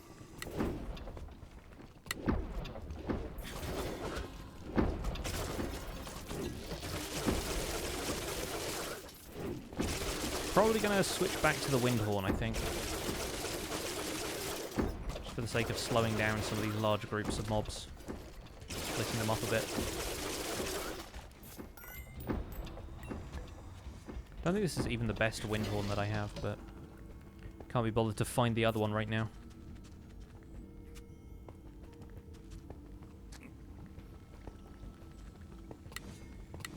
So this is our ambush.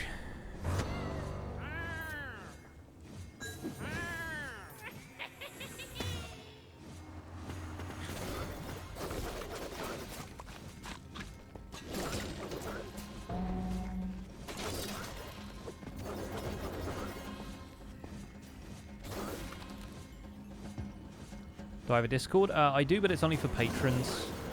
I like to keep the community in there kind of small so that everybody can talk to everybody else, and it doesn't just become like one of those Discords where the conversation happens 1,000 messages a minute. Easier for me to keep track of that way as well. So it's not a public Discord.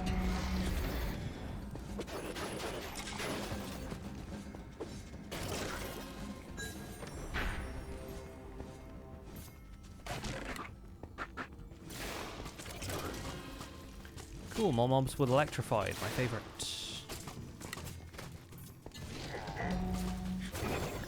So this way is the opposite way to the objective, so I'm thinking maybe it's this way.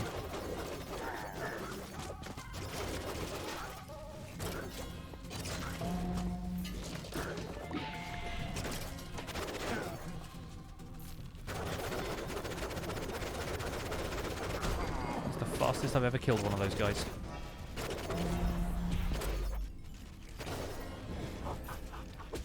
Tempo theft is the worst. I hate it.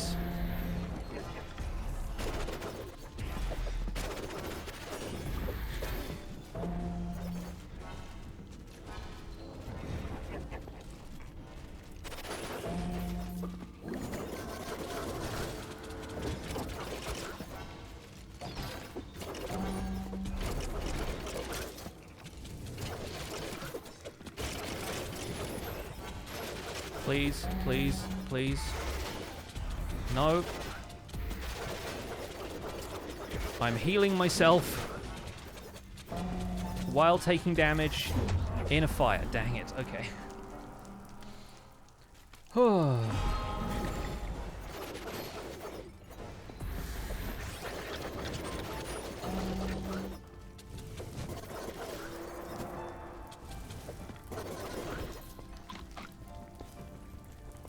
Alright, well, we've got to play this kind of safe, I guess. If that's even an option. Which is pretty difficult, actually, with all of these guys around. Gonna hang back and wait for my potion to recharge. If they'll let me.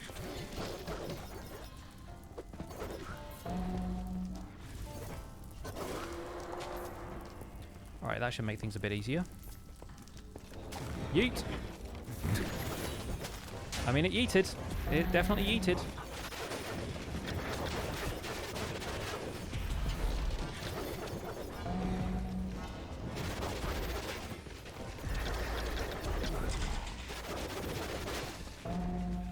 Did not expect it to go directly up, but at least it came directly down again.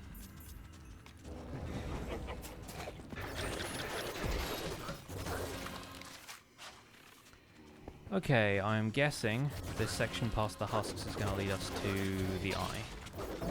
Because again, all of these tiles are obviously styled to look like Desert Temple, but they are not a familiar layout for this level, and I've played this level a few times.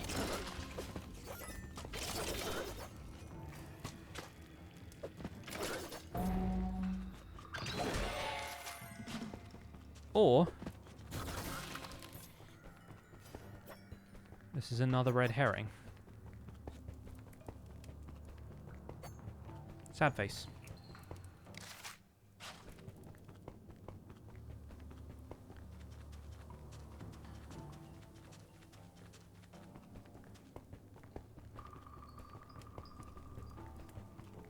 Well, back to the crossroads, and we'll try the other fork from here.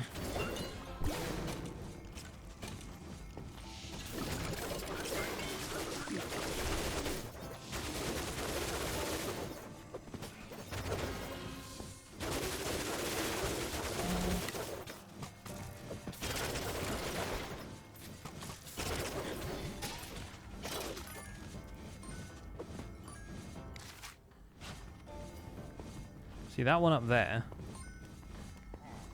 also doesn't seem to lead to anything.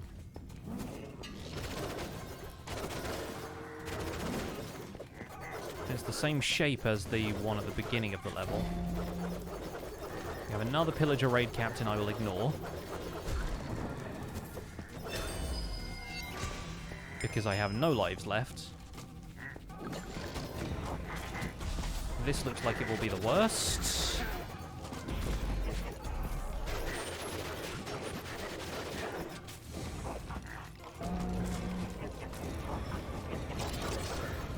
That Necromancer, I think, also has tempo theft. You suck. Please die. Thank you.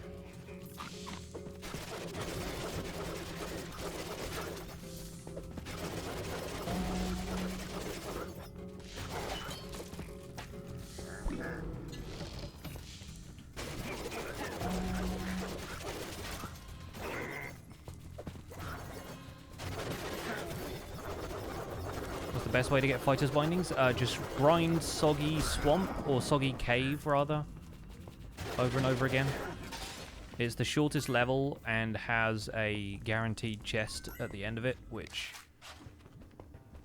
like, most of the time will give you other items, but every so often gives you gauntlets or a rare variant of gauntlets. So Soggy Cave, as far as I know, is the best level, unless there's a better one in this DLC.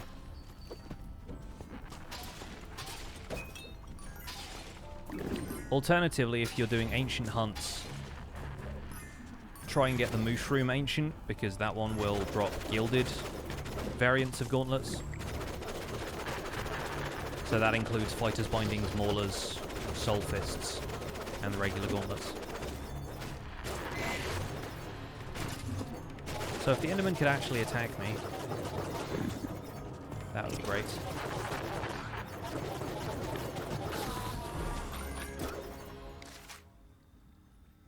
Okay, where do we go? Somebody did say it was towards the end of this level, so it's basically this room and then the throne room now. So unless we're meant to beat Nameless One and it's like a deviation, it looks like it might be up here, maybe? Okay, it looks like it's this. Man, that is so deep into the level. And there's new traps over there. There are literally spikes.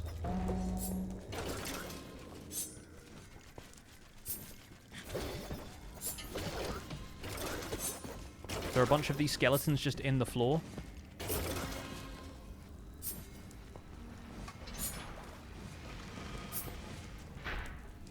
Well, here we go.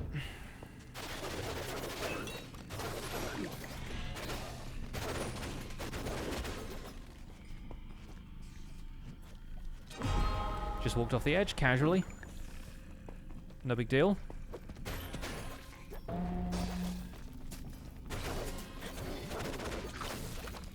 Rolling down that stair was actually, like, potentially really bad. The amount of times I've got stuck on the geometry of some of these levels because I, like, rolled onto a wall kind of weird or something. Okay, we got an Enderman that spawned down there, making it really hard for me to see.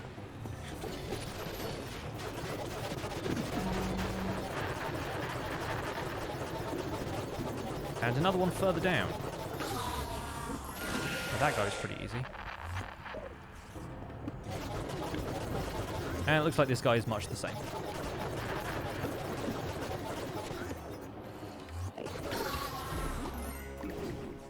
Seems like we're headed in the right direction.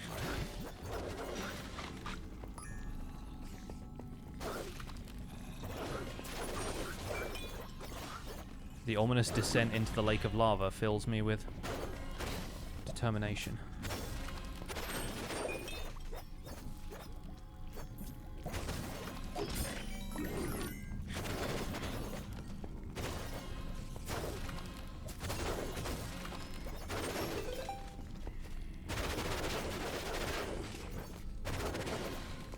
This feels like a trap.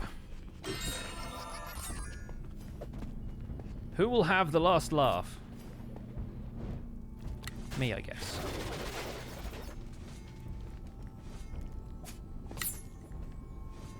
Good. Great.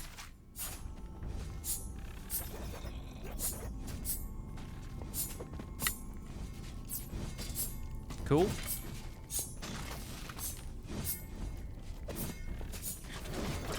Only the penitent man shall pass.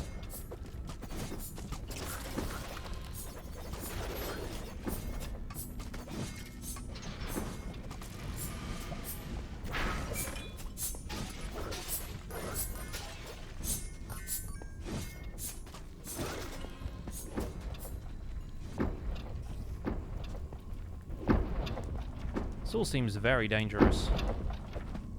Who authorized this? Demand to speak to the manager. Come on. Walk into the crusher.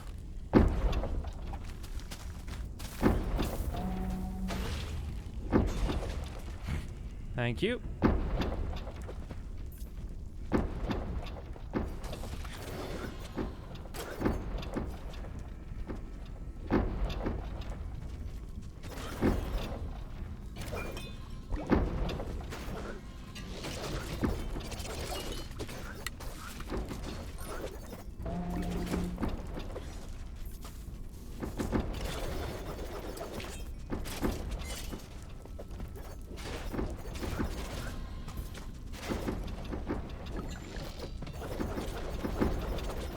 Yeah, I don't really feel like standing in Fire Trail, but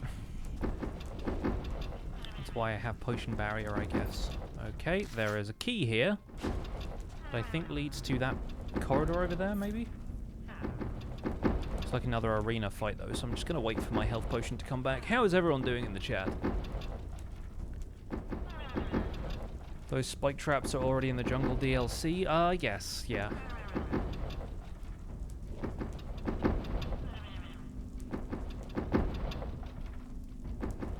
Yeah, all of the mobs getting killed by traps is always really funny. Anyway, gateways are for losers. I come in through the wall.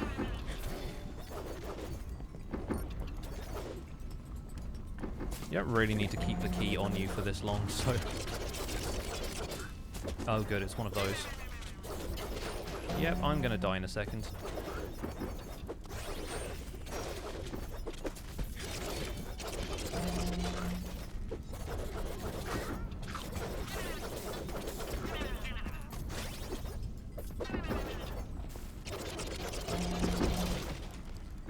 Spiders with bonus shots. Or multi-shot, rather. Even better.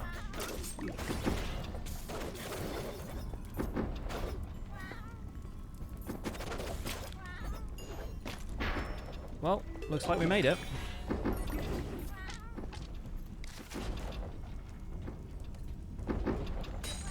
I am worried.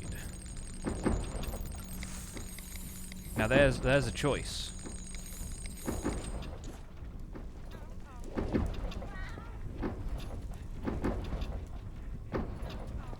Why are none of the spike traps activating? Are they just, I guess they are supposed to be, pit spikes rather than vertical spike traps. Alright, this one is going to be leading up to the void area, where the Enderman's is, I presume.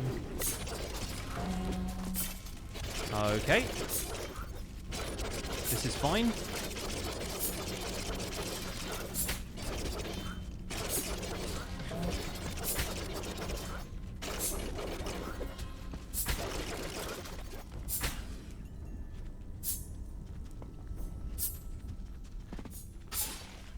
Shout out to that one husk, by the way.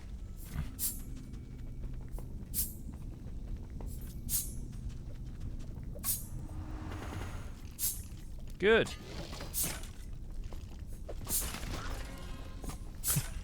Then perish. Wasn't an instruction to myself.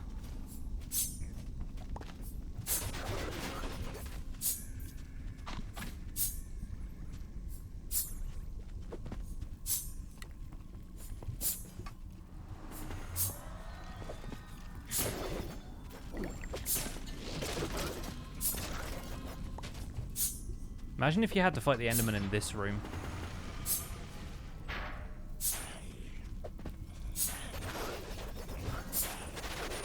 Just stay over there. There we go. Good.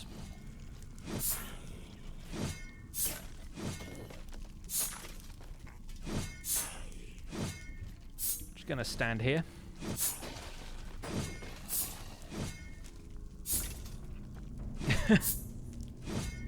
All right. Well done. That took ages. All right, we'll get back there. We'll get back there. Let's go do Highblock Halls and we'll come back to Desert Temple. It's what I get for doing this on the hardest difficulty.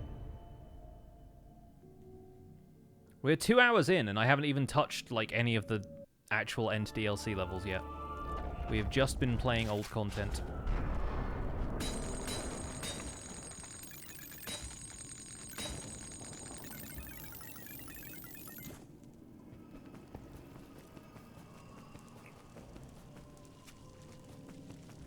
And Highblock is potentially one of the bigger levels in terms of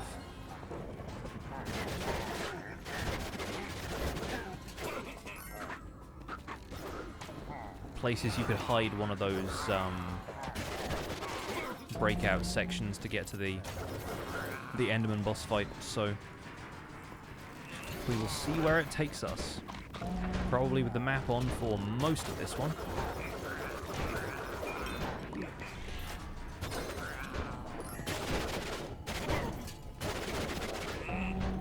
Alright, he has double damage from this guy.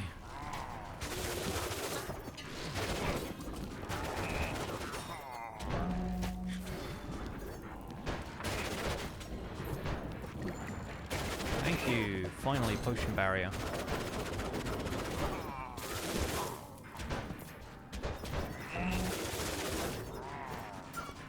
Sorry if this is visually very confusing while the map is up. I kind of want to make sure I can find this without playing too much more of the level than I have to.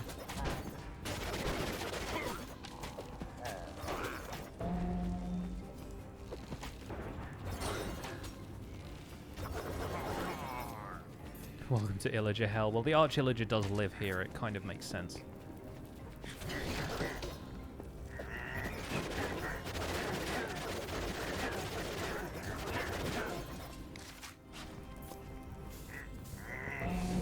Enchanted Wraith? No, thank you.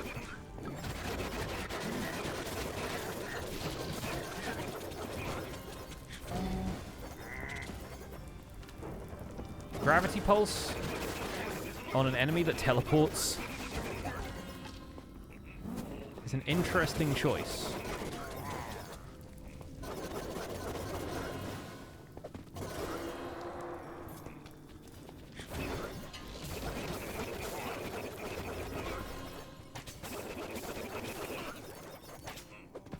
Enchanted Enchanter, yes. Ironic. The Enchanter has become the Enchantee. Or is it pronounced Enchante? French folks in the chat? Well, let me know. This could be new? Question mark? I mean, it looks like it is, but does that mean it leads to the new stuff?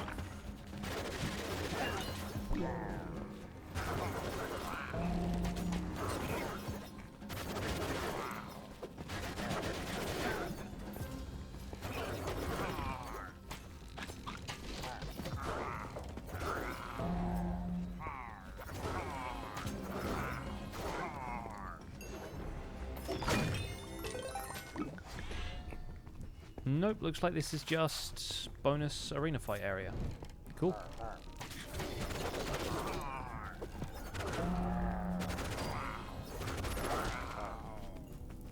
You knock that guy off the battlements.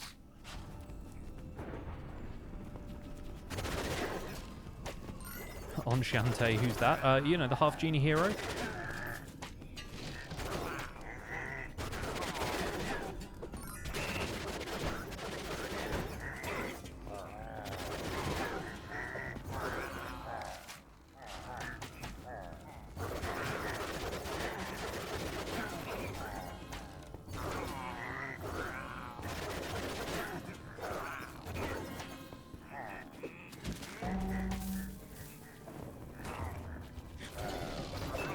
Go, I yeeted the TNT.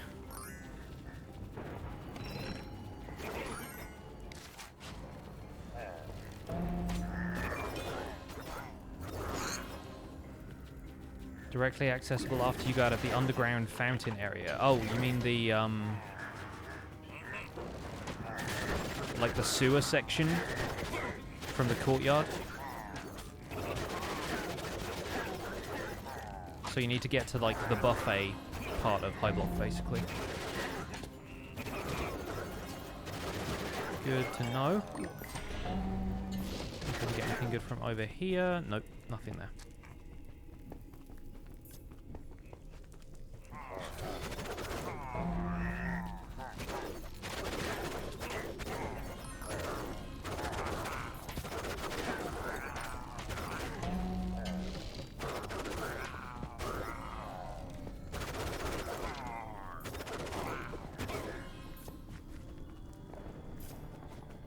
And we have ambush.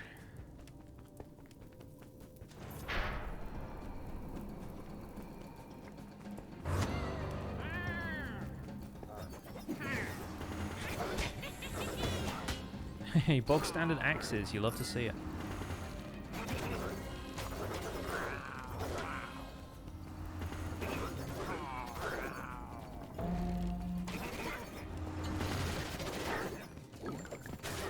Okay, this one I'm gonna need the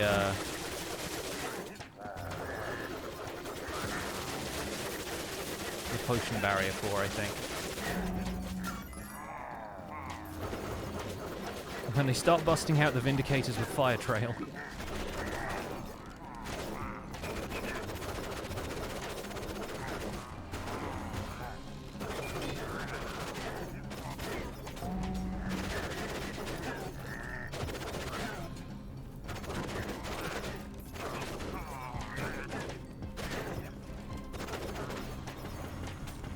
Are there netherite pillagers? No, they seem to come in regular, gold, and then diamond. Is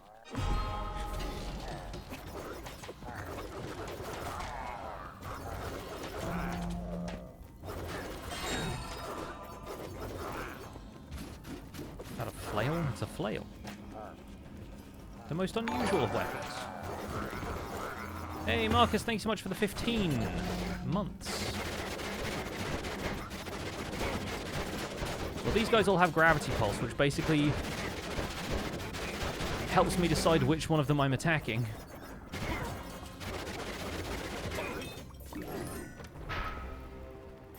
Cool. So this is the courtyard section coming up, at which point we should hopefully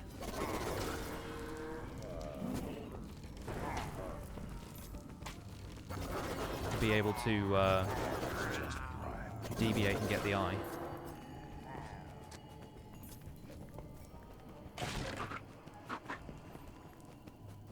Riku, thanks so much for that brand new Prime sub.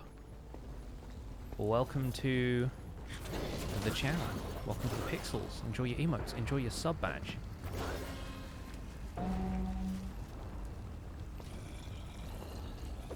Alright, so we go here. Moonflea, thank you so much for 17 months.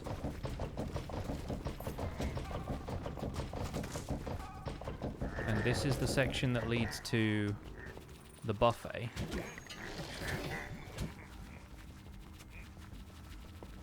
So we just have to make our way over here, fight all these dudes.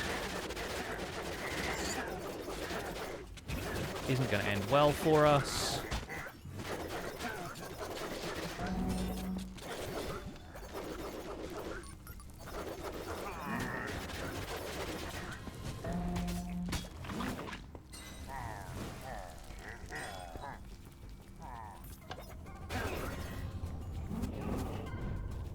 Okay, so from here, okay, right, it's got a whole new section up there to the left.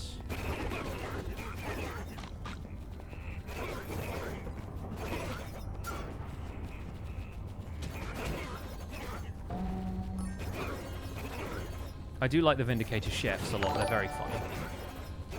Hey, Thomas, coming in with a raid as well. Thank you so much for the raid, getting raided by all the Truly Bedrock folks. Thomas, thank you so much for the raid. Welcome in, raiders. Good to see you, folks.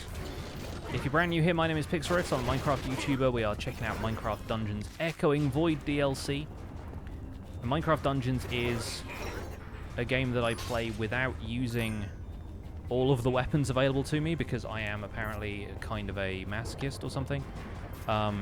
We are doing this melee only. I have a bow equipped just so it raises my overall power level for acquiring any of the other equipment in the game, but yeah, the rest of the time I am fighting just with some Fighter's Bindings. We're on Apocalypse Plus at level 25, and I have a little bit of armor and gear that makes things a little bit easier for me, but the goal of today is just to check out the Echoing Void DLC, which right now is just a matter of getting hold of a ton of Eyes of Ender from the levels of the base game, and then taking them to the Stronghold, and then we start the end levels for real. We've already been live for 2 hours, and we haven't seen any of the DLC levels yet. We've seen a cutscene, and that's it. So they really wanted you to revisit all of the original levels of the game and fight a few optional bosses so that you could get through to the levels themselves. Hopefully through here we should find one of those. Zed Miner, thank you for the 100 bits. Or Z Miner, potentially. I mean, whether you're American or not. I really like this approach to expanding the new levels, though. Like, much as I want to get right into the DLC levels, I am finding this a really fun. Both the trip down memory lane and there's some really cool approaches to designing these new areas that I feel like the team has learned a lot since the original game in terms of like effective atmosphere and level layouts and stuff.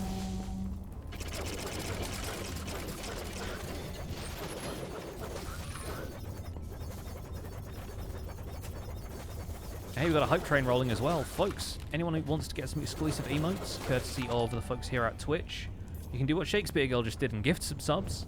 Subscribe yourself if you aren't subbed already. Drop some bits. Even a resub if you got one, it all counts.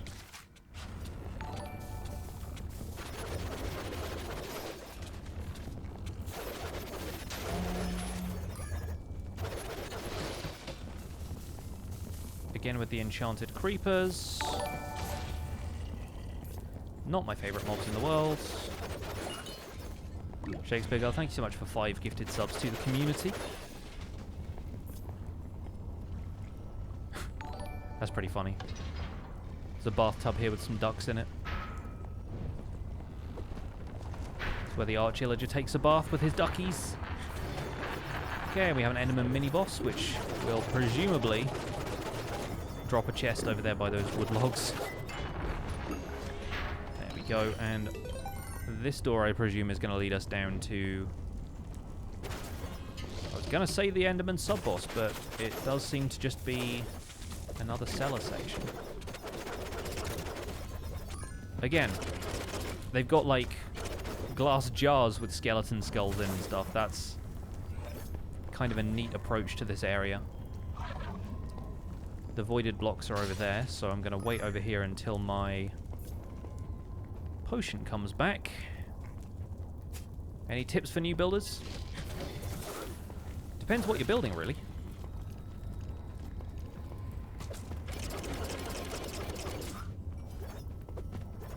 But just learn from everybody around you is my recommendation. Try and pick up tips from watching other builders.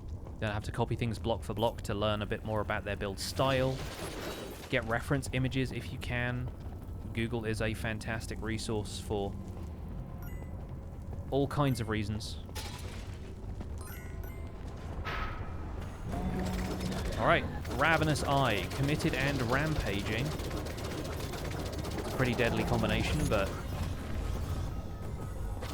he is half dead already, so that's a start.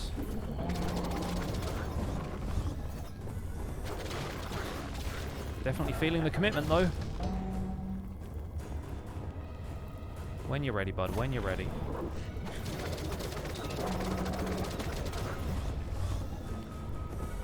Okie doke.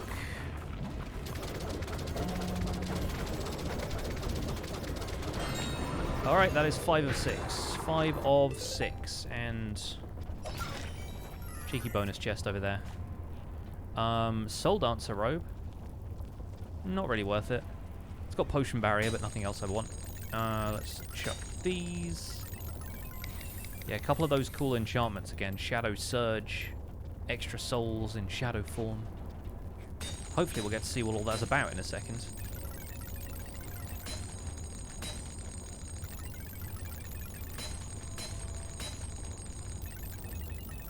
Yeah, we'll get rid of all of these. Don't especially need any of them. Right, let's go back to the camp, let's go back to Desert Temple, and hopefully we survive this time.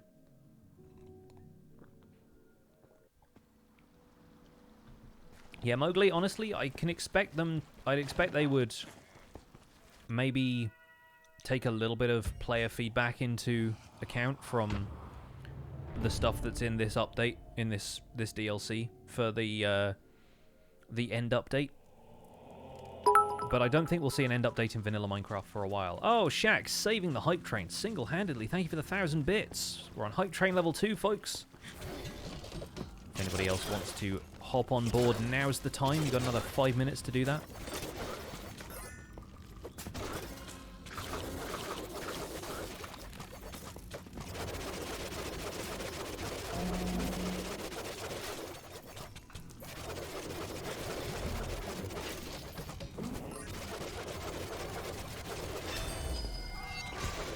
And we got another level up. Not sure what that's doing for me at this point, but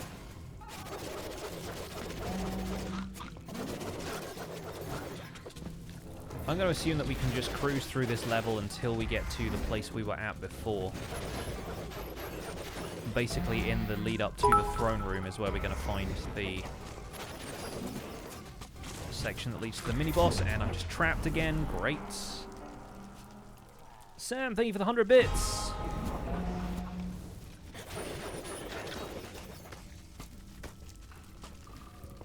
I'm just going to run on here.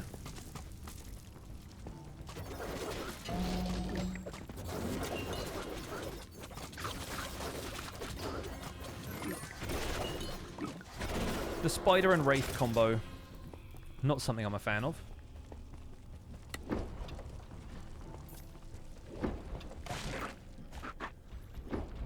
I guess we'll switch back to this for the moment. Just to hop on through here without too much of a fuss. This looks like the worst.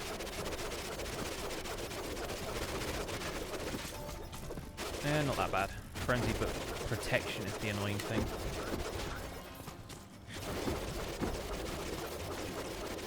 We'll at least clear this lot out so that we can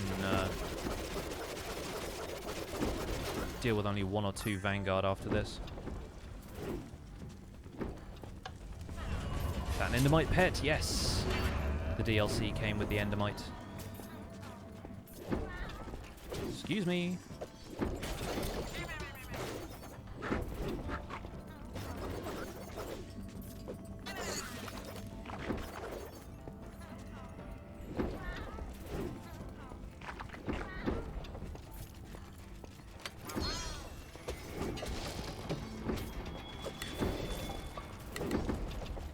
Follow me at your peril. How much health do I have? Over 1 million. Come back. Okay, that pig's really fast. Never mind. Don't really need anything gear-wise anyway.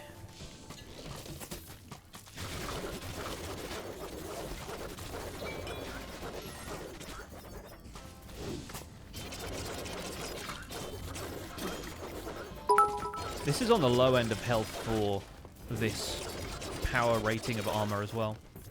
Shiesty, thank you for the 1,000 bits. Just so you know, you're my favorite Minecraft YouTuber, many others as well, I'm sure. Thank you, I appreciate that very much.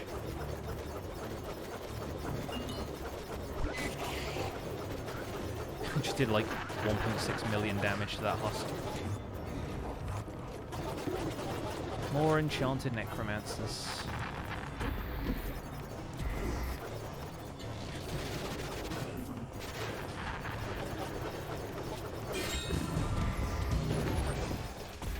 Purple storm.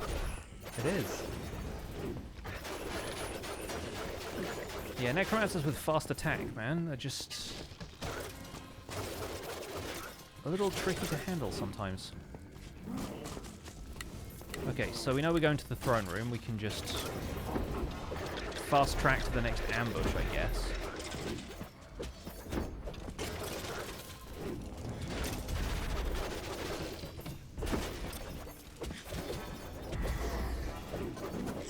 Okay.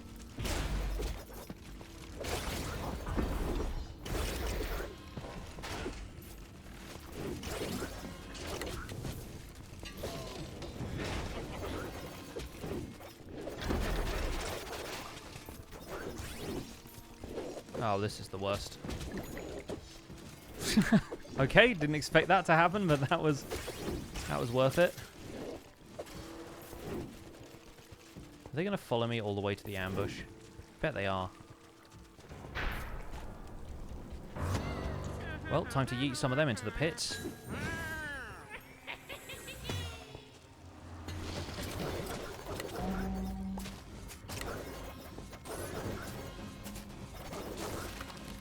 Maybe we got away with it.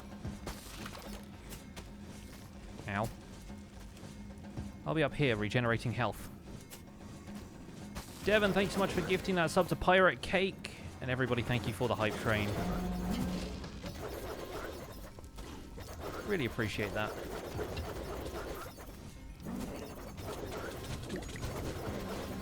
I was thinking this was going to be a quieter stream. As far as, like, hype trains and subs and bits and everything, but you guys come through for me as always.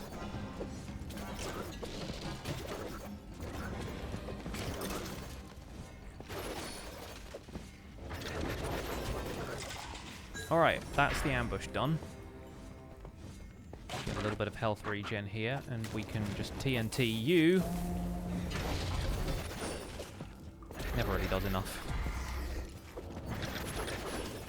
TNT is pretty OP up until you get to the stage where enemies have millions of health.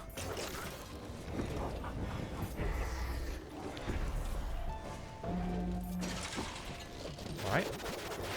That's one way of doing that.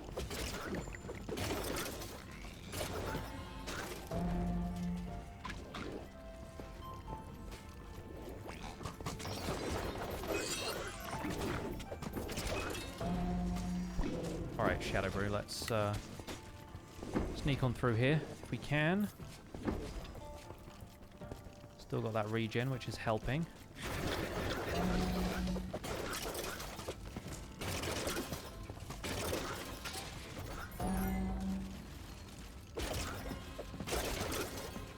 And it should be in this next room coming up after this.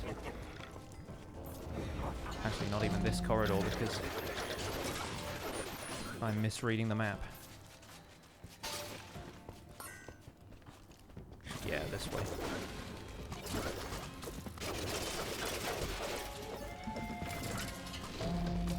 I always like the little musical stings it gives you when it gives you new armor or new weapons.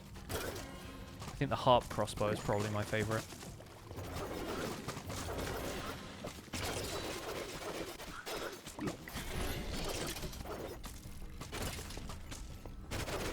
Yeah, it's in exactly the same place. Cool, so we know that those are fixed locations, or at least they're very common.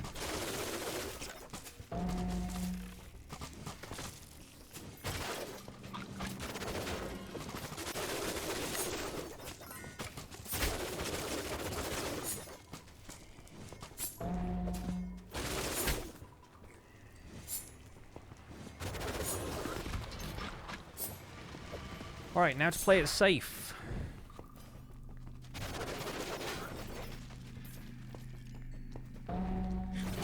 See you later, Shax. Have a good one. So if it's anything like last time, we should get a couple of Enderman sub-boss fights here. Yep, there he is.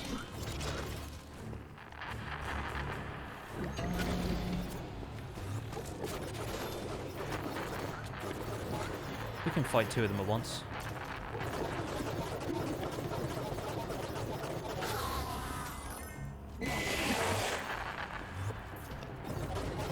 Might have gotten away with just walking away from that one. Still, 2 TNT doesn't hurt.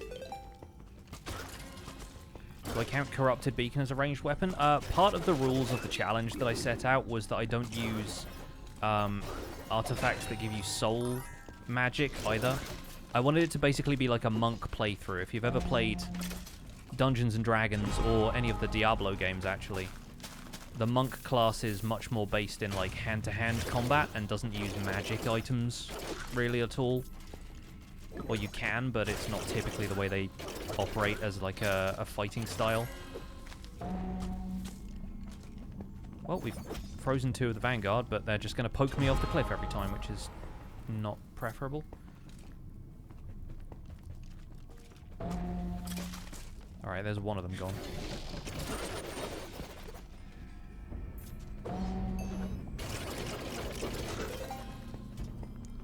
Let's see what this is. Another short bow.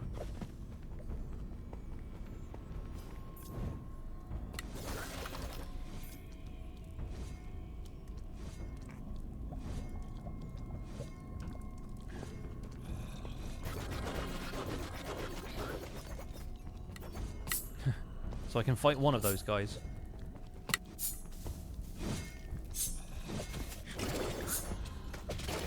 Well, thank goodness I had that potion. I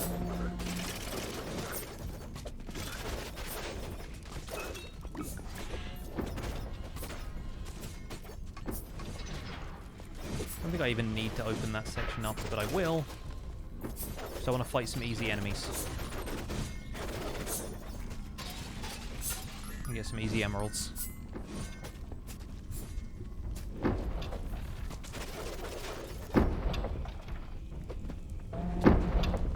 Ouch.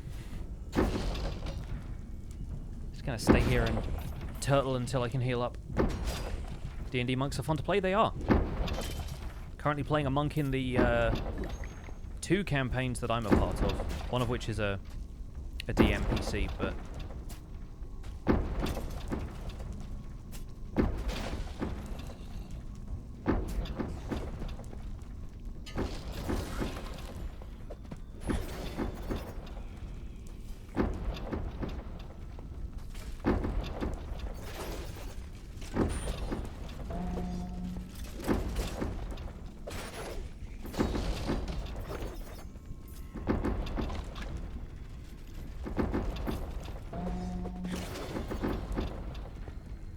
Alright, doing slightly better this time around. Only slightly, though.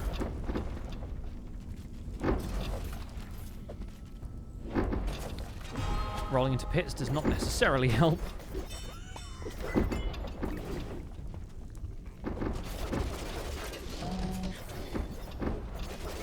Excuse me while I YOLO it into these spiders. Last monk playthrough, you rolled 9 natural ones in 3 hours. Ouch.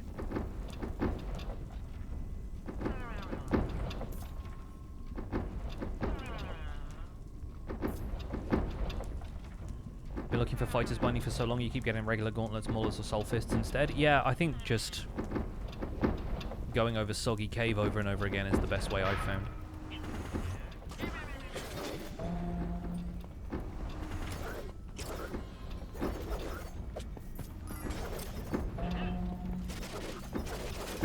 Well, we're getting fewer enchanted mobs for now, which is nice. When it throws all the enchanted mobs at you in one ambush, it's always a little bit of a pain. See, that was nothing compared to the last one.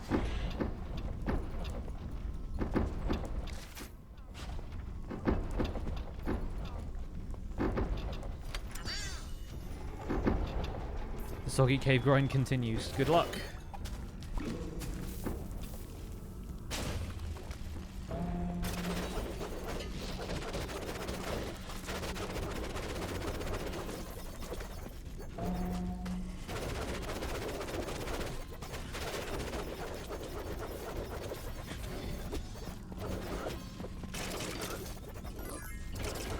Just the skellies then.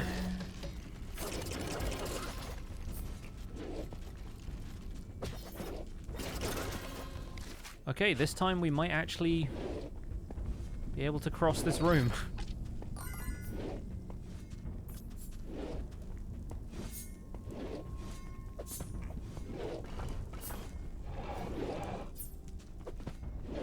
Oh, and there are falling tiles as well? Of course there are.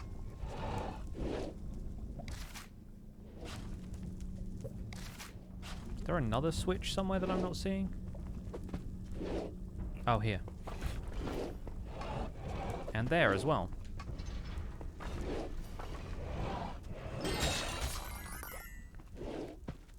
Thanks for the shadow brew. Could have used that. Maybe.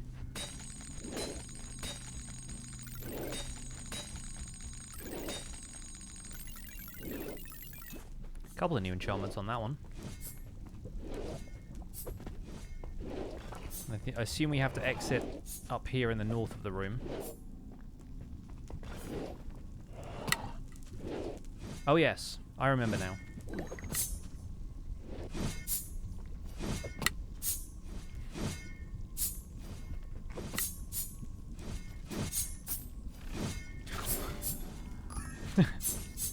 Any more?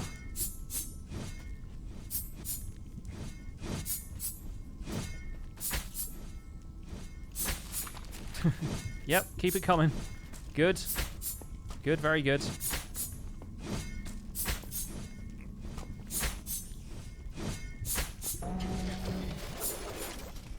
Alright.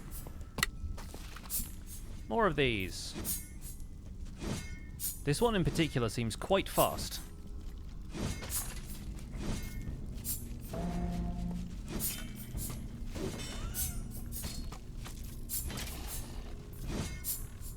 Just gonna let the mobs wander into this for a sec here.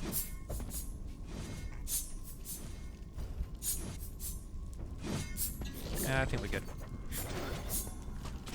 Yeah, having potion barrier for that is almost essential.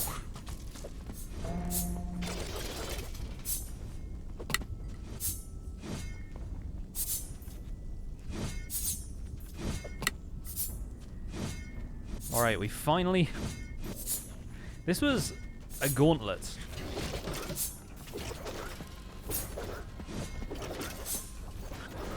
Speaking of gauntlets, we're finally at the boss room. And then we can actually start playing the DLC. Dungeons team.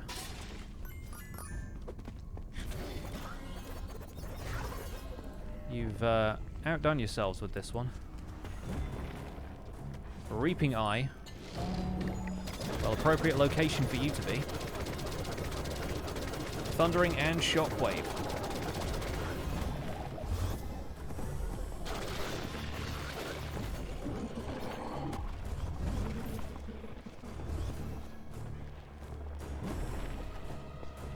Come at me, bro.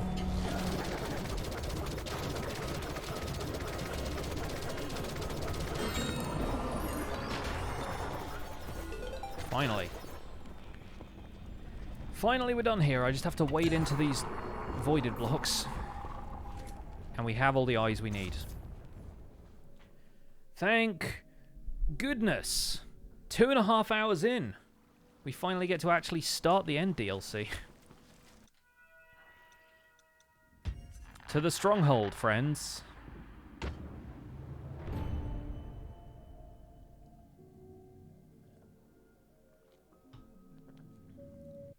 What dark force conspires deep in the depths of this abandoned stronghold? As you enter these depths, you start to feel as if the very void itself is watching.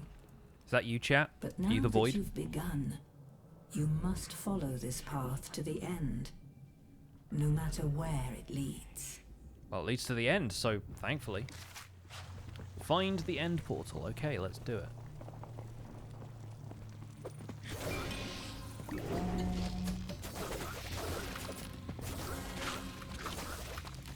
That spider just threw some bread at me.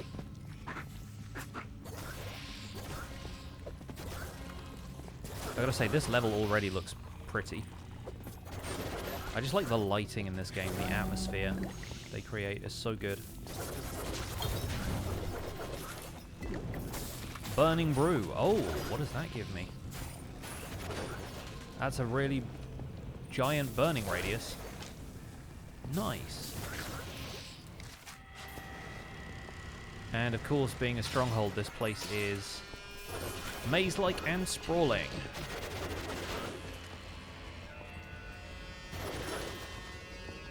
Soundtrack's really going for it as well. If only vanilla Minecraft strongholds look like this. I feel like the strongholds could be one of those structures like dungeons, desert temples, and jungle temples that could maybe do with an overhaul for a slightly newer update of Minecraft. You know, I just kind of feel like some stuff still feels like the relic of an older game. Iconic though they are. We don't have an objective marker on the map, do we? Oh wait, no, we do. It is directly above me.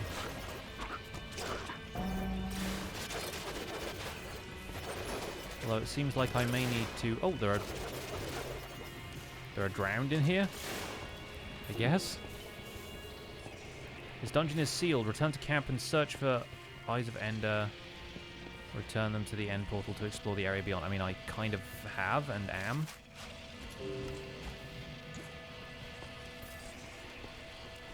So maybe we have to put them in the portal and then that unlocks. Oh. There are many silverfish here now.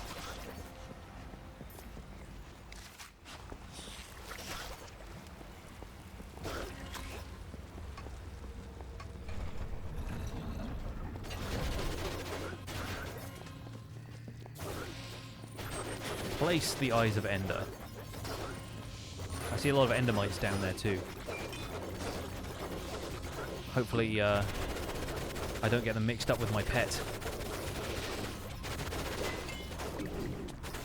So we can open the portal first. That unlocks areas of the stronghold. Interesting. But I presume if we open the portal, is that just going to lead us to the end? Or does it not work that way in dungeons?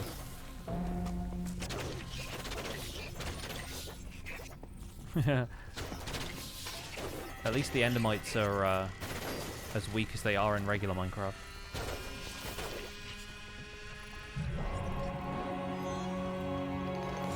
Okay.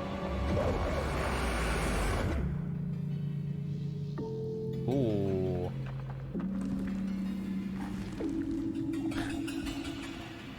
that giant scuttling thing. And the illagers are here too.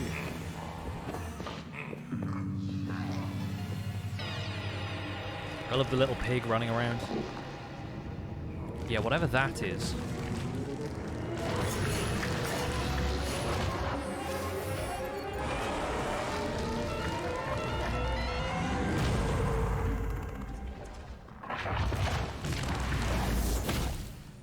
Okay. Travel to the end. Are you sure? Yes. All right, let's do it. End Wilds. Apocalypse plus 25. Yeah, I'm gonna guess that thing is probably called an endipede. Stretches out before you. Ooh. Far from home and surrounded by the endless void, you must I like the narrator's voice. Against the creatures drawn to your power. Being slightly modulated for this dimension. If you want to make it out alive, you'll need to go further into the unknown. I already love this because the end stone actually has texture instead of just being all one texture. The moon rock. Journey's End. Hello. Oh, all right. Backstabber. Oh, is that poisoning us? Oh, that's my pet endermite.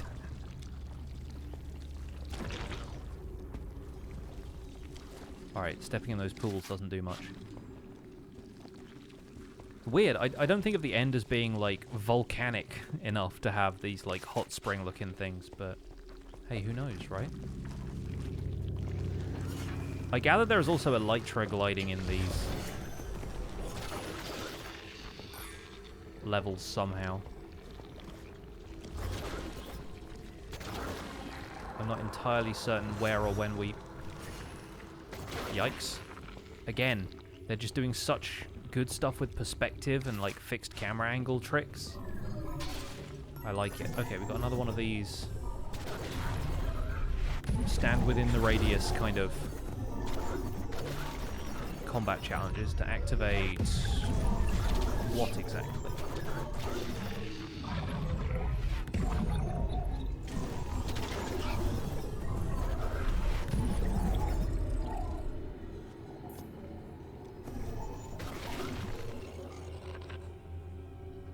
Alright, I have done it. What did I do? Oh, just unlock that? Fair enough. Sickles. That warping effect is cool. So much about this is cool. My little endermite pet is getting a bit distracted by the fact that I brought him home, I guess. He's just kind of chilling down there. Got stuck on something. Thanks for the strength potion, bud.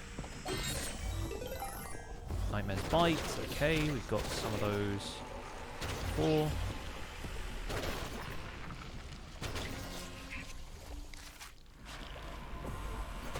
I love the yellow aspect to this, like adding in foliage in the end.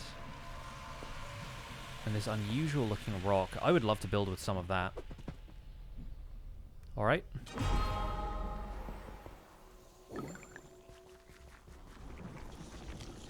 Yeah, the end is a landscape that needs more designs like this.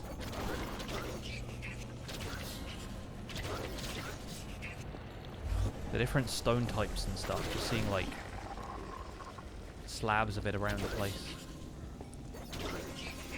You can easily see this being a direction that they take the end update in future aesthetically, but then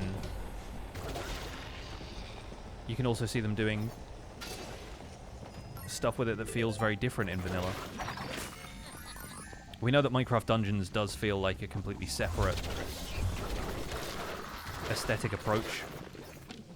If you look at the stuff they did in the Nether update for Minecraft Dungeons compared to the Nether update for core Minecraft, it does feel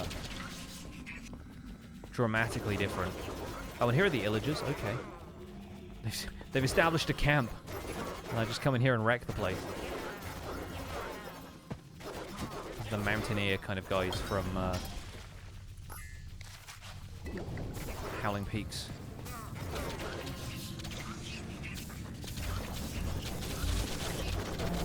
have watchlings, are the ones with the eyes on them. That makes a lot of sense. Endermites, obviously, we're familiar with.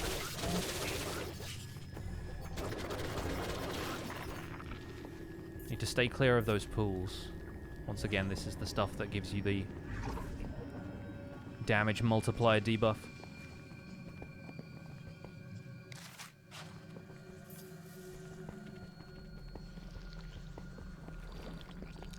Yeah, I mean, it is possible to start a raid in the end, so that's not entirely impossible that there are pillagers here.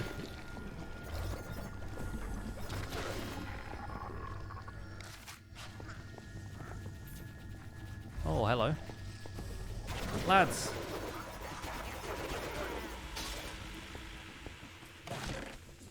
Hey, they brought supplies with them, but I can eat what they're eating.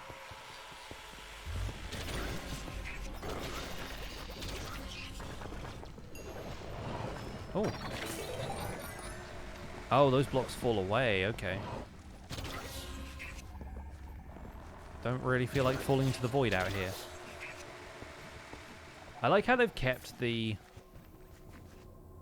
sort of parallax end portal effect for the end sky. I really feel like when they update the end, an update to the skybox like this would be really cool looking.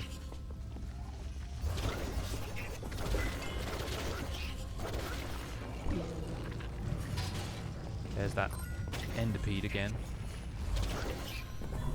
Explore the gardens. It's not a word you ever really expect to hear related to the end, is it?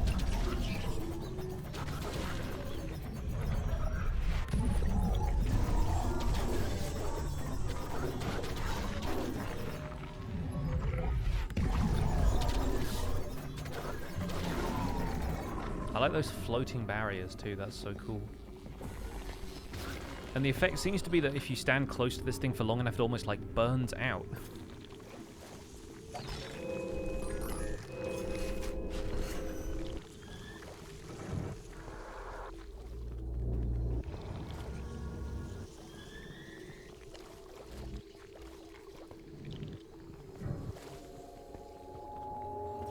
It's sort of cycling through the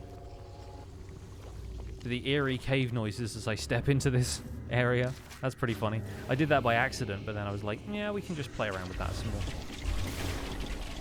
Oh, yikes. Hello. There's a lot of you. Find the key.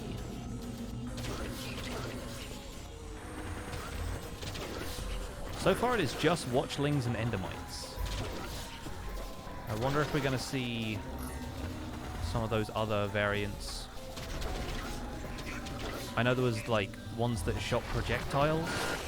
There's a regular enderman. That's almost a surprise.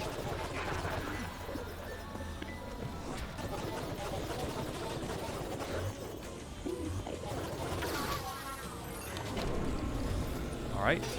One of our first new weapons, a shadow crossbow. An obsidian claymore. Ooh, very powerful combo. Nice. I like the color scheme here. Dipping poison. When you use a health potion, you're given a quiver of poison arrows. Ooh. Again, good for those poison-related builds where you can buff your poison damage. Interesting. Whitish blocks look like a combination of calcite and amethyst. This feels almost like sandstone, like layers of sandstone.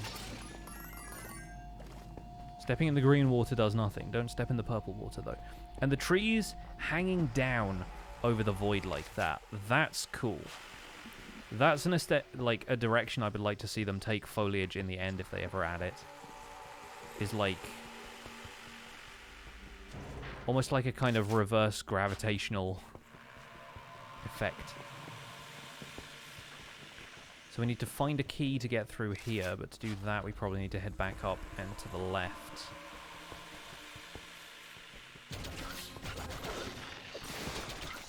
This is an area we've not been yet, so that makes sense.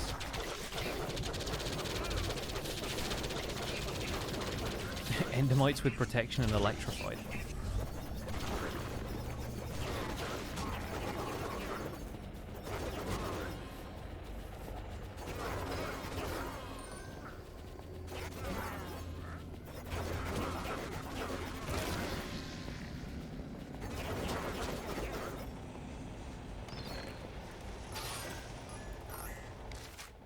Okay, I assume the key is going to be up here.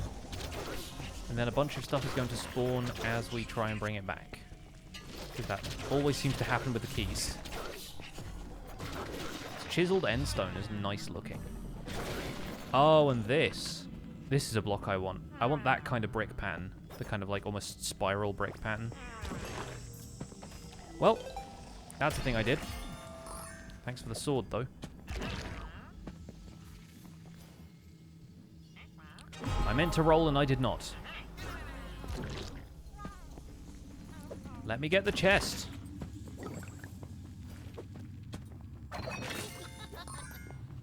Just a trick bow.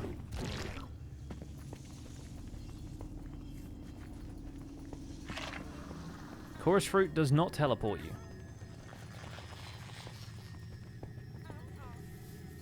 We can now confirm that. Find the end city.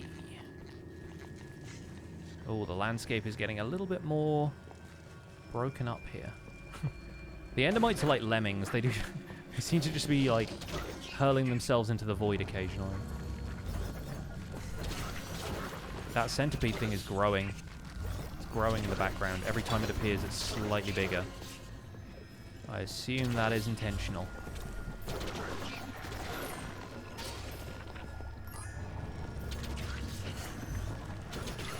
Yep, it was definitely bigger that time as well. It's growing in power.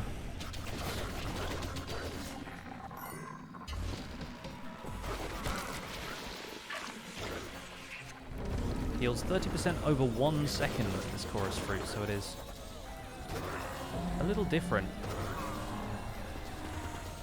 to how some of the other food works.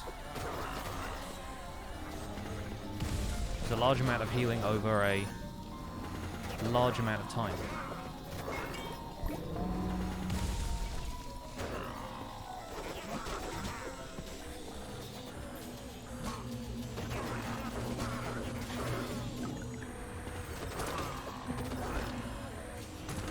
Oh, shulker armor, nice. That's a fun one. Oh, we got stunned.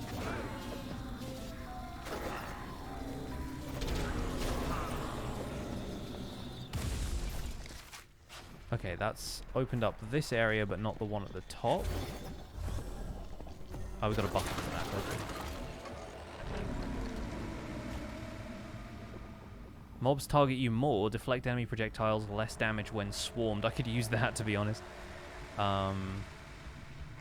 Nice, okay. We'll keep it on the radar. I think the isologer got a bit lost. Yeah, I think so. We have this section over here is now opened up. We might as well explore. The objective marker seems to lead in like a similar direction.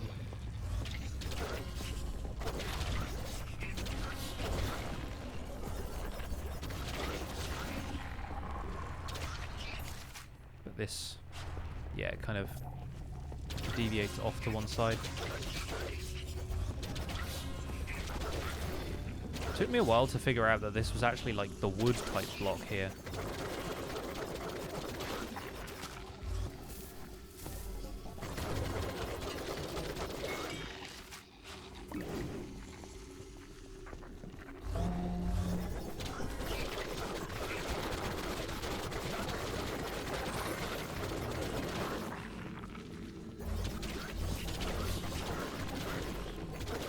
It's funny how many Endermites there are around here, considering that Endermites are usually, in vanilla Minecraft at least, the target of Enderman aggression.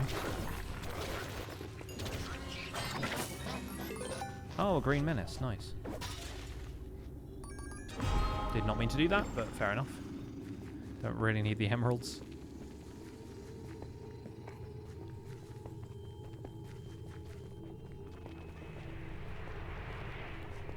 From what we have seen with the promotional material, I feel like the centipede in the background is potentially going to be the boss.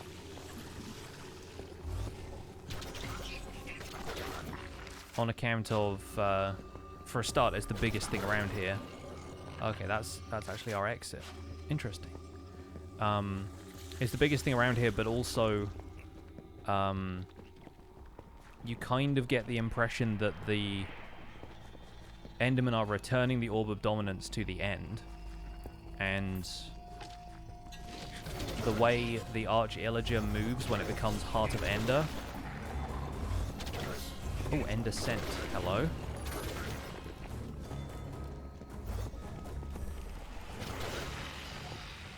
Alright, we got a health bar and then nothing.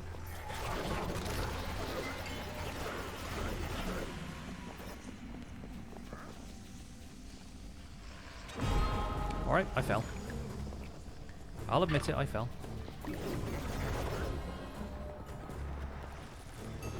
Yeah, the way Heart of Ender moves feels very like insectoid at times. Yikes. That thing killed me. Killed me pretty good.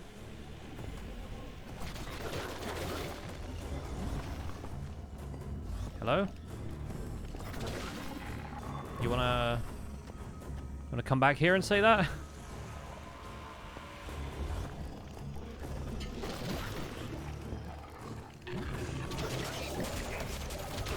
Hey, bud.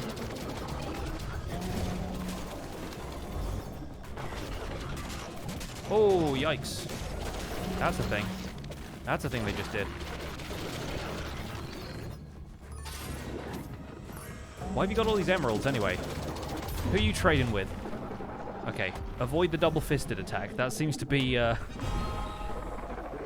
rule number 1 of fighting these guys.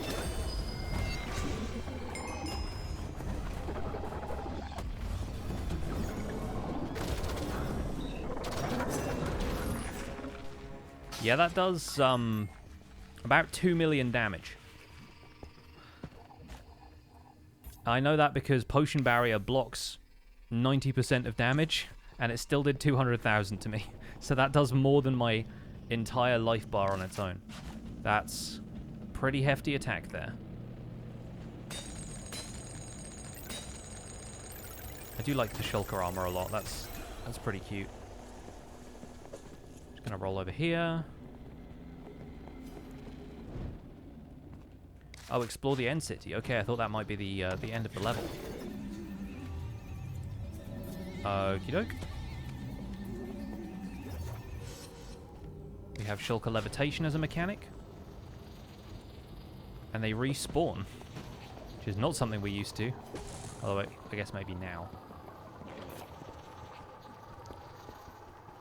Are we meant to use the levitation effect to get over these barriers? Is that what this is hinting at? Oh! Not over, but around. Or through, I guess.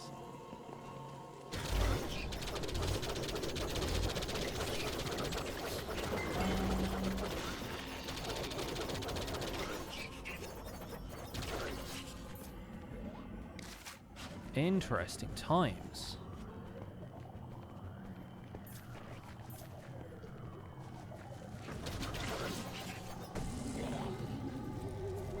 I guess we can't really, like, control any of that stuff while we're in the air. But yeah, it seems like the shulker is required to open these doors via the levitation effect there.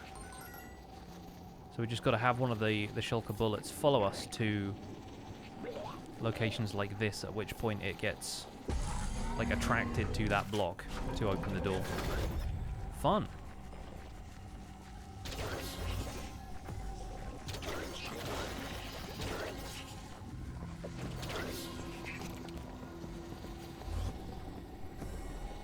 It looks like we've got several of them to activate here. So we got to do that 4 times.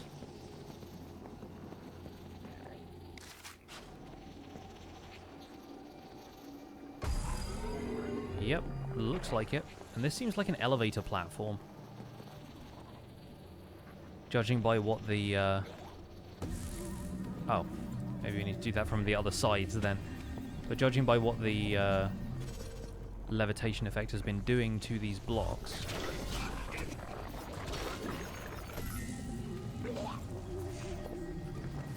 Just gonna land on this endermite.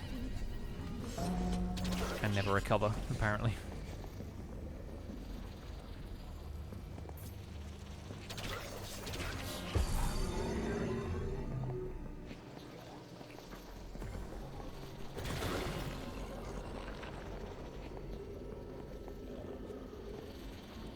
Punch it, I dare you. Yeah, there we go. Big brain. See you, fellas. Bye.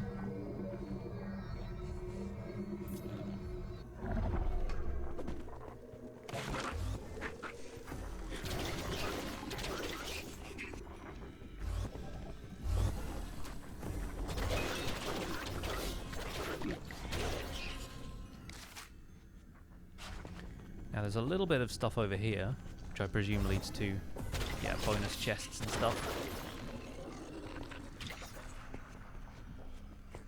Cool. See you later.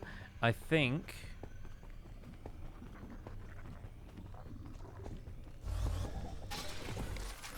I need to head up this way. Judging by the state of the terrain, at least.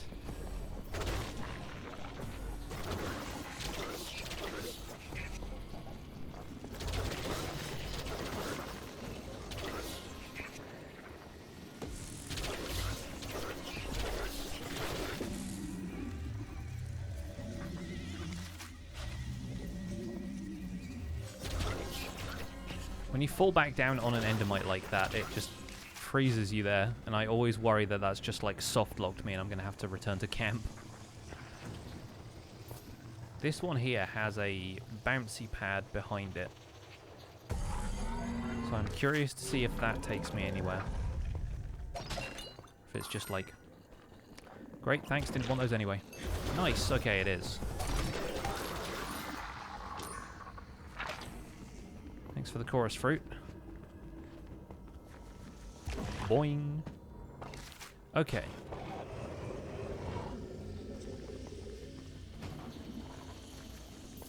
Yeah, every time there is this glowing block on the floor that the shulker bullet follows you, I assume there is something that you need to guide the bullet towards. It's kind of telegraphing that you need to take it somewhere.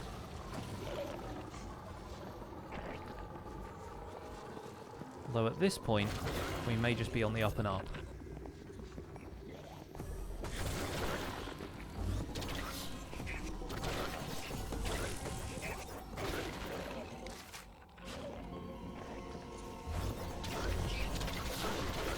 I'm not going to explore every nook and cranny of this level unless I really have to, because I think after this level, we are probably going to wrap up, and if we haven't actually, like... If there's one level after this, then I will probably end up saving it for tomorrow, and we'll just do that at the start of tomorrow's stream, because I do need to go and make some dinner fairly soon. This is a bonus stream, and we started a couple of hours later than I normally do. But I want to see what this is all leading up to. So we will definitely finish this on stream. Maybe not today.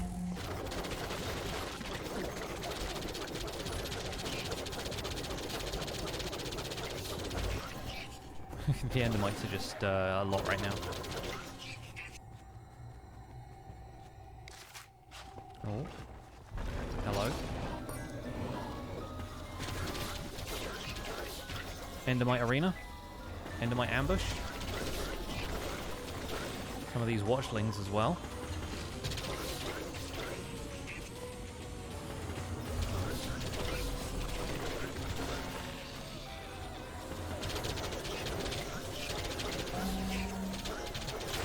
Oh, again with the enchanted guys. Regular enderman boss. Just windhorned him into the void, I guess. And this looks like the end of the level. Thanks for the armor. Okay. Oh, acquire an elytra. Okay, so we're not done. That thing is getting very big.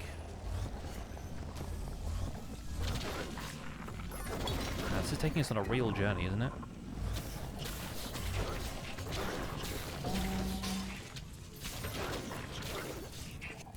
Getting the elytra is the last thing in this level, or if it is just this level for now.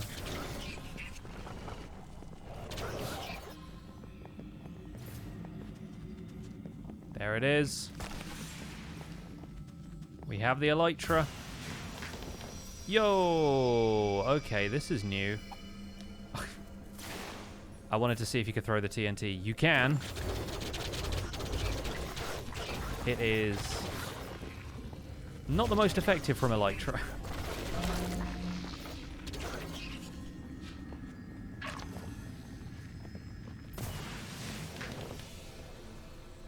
This is cool.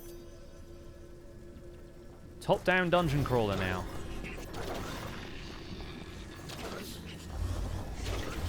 Always really cool when games stick to one camera angle and then subvert that a little bit later. I think that's such a cool way of handling that. Oh my days. Yeah.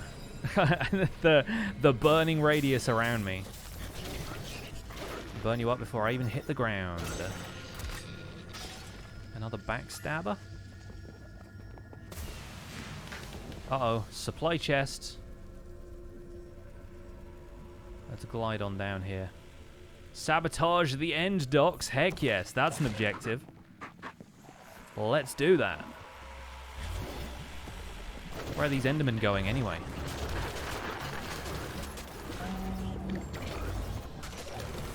Ooh, okay. Those guys with the blasters. Oh! Okay, they're, are they Enderman equivalent of spiders, these guys?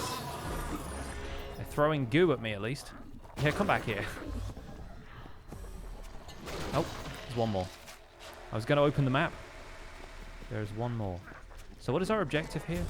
Sabotage the docks.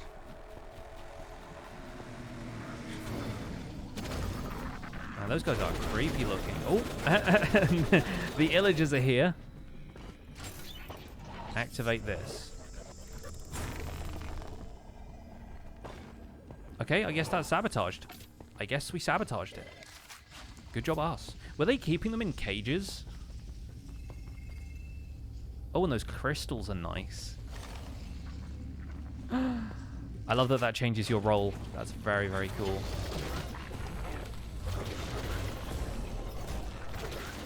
See, now the shulkers are going to be an annoyance.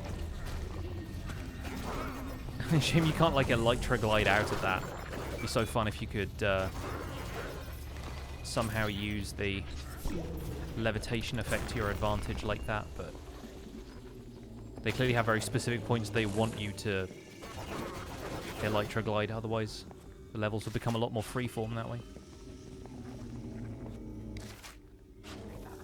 Sabotage complete. Yikes. It's a lot of dudes. That's a lot of dudes, and I have, like, 1 life left after this. I only have 1 life to live. Let me leave. Just gonna run somewhere relatively safe and get my health back. Dang it, the shulker bullets follow you so far. Alright, alright. Feeling a little more confident now.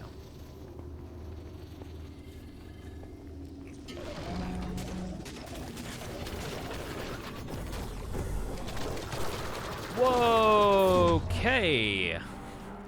When there's a lot of those guys, they are a problem.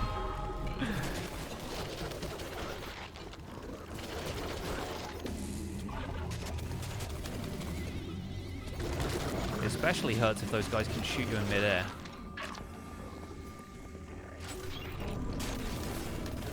Across the chorus forest, it just keeps giving us objectives. If there's a boss fight at the end of this and I have no lives left, I swear, it's going to be a disaster. But a fun disaster.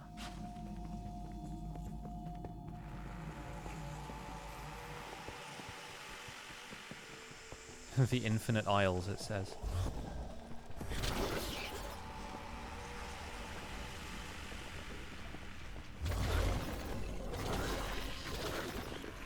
When they occasionally, like, glide towards you, because they start moving before that animation kicks in, it's, like, almost creepier in a way. Uh-oh.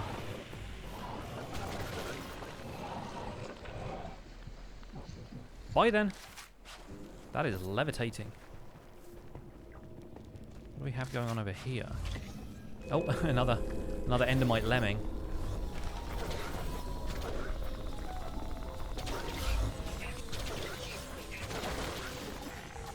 I assume I meant to grab the fireworks from the center of this and then glide up through that part of the level.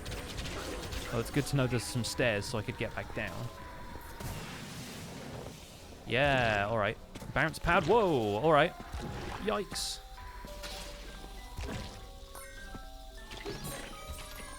An obsidian chest and it gave me sickles. Alright.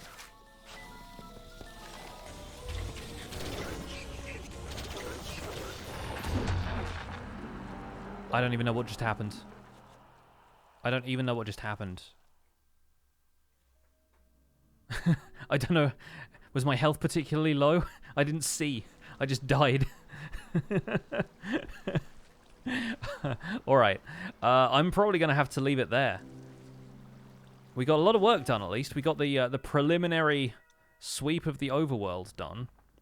But it does seem like to travel to other dimensions... Okay, we can go to End Wilds now, and there is one more level, so we wouldn't have beaten it today anyway. We're going to come back and do the rest of this tomorrow, chat. Because there is evidently more to this than initially meets the eye, and we have something to take care of over here, I guess. But, yeah, that Endermite absolutely ruined me. What happened? What happened there? Folks, thank you so much for watching the stream. I do hope you enjoyed it. We're going to be raiding somebody else here on Twitch. We'll see who else is out here playing some games. Or maybe not playing some games. Oh, I tell you what we can do. Since there is a small chat right now, to start with, I'm going to give you guys a potential foul language warning. If that's a concern for any of you, then feel free to click away. But we're going to raid my brother-in-law, Mr. Casto, who is currently on a quest to speedrun a very memey dungeon crawly Zelda game, a Zelda-like game called Turnip Boy Commits Tax Evasion. And he's trying to beat the best times of some of the folks from his community. So we're going to be raiding Casto. Once again, channel is intended for mature audiences. If you're at all offended by adult language, then feel free to click away. And check out somebody else who might be playing Minecraft Dungeons today, because the new DLC is obviously going to be out there for people to play. But I'll be back with this tomorrow, and we'll probably, if we can get these levels completed within a short amount of time, probably hop onto the Empire server and do some more work there. Until then, thank you so much for hanging out on the stream today. My name's been Pixariffs. I'll see you guys soon. Bye for now.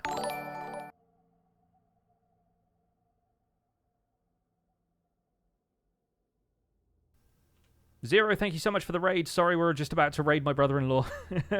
We will catch up with you guys another time, I'm sure. Be back 3 p.m. UK time tomorrow. Thanks. See you soon.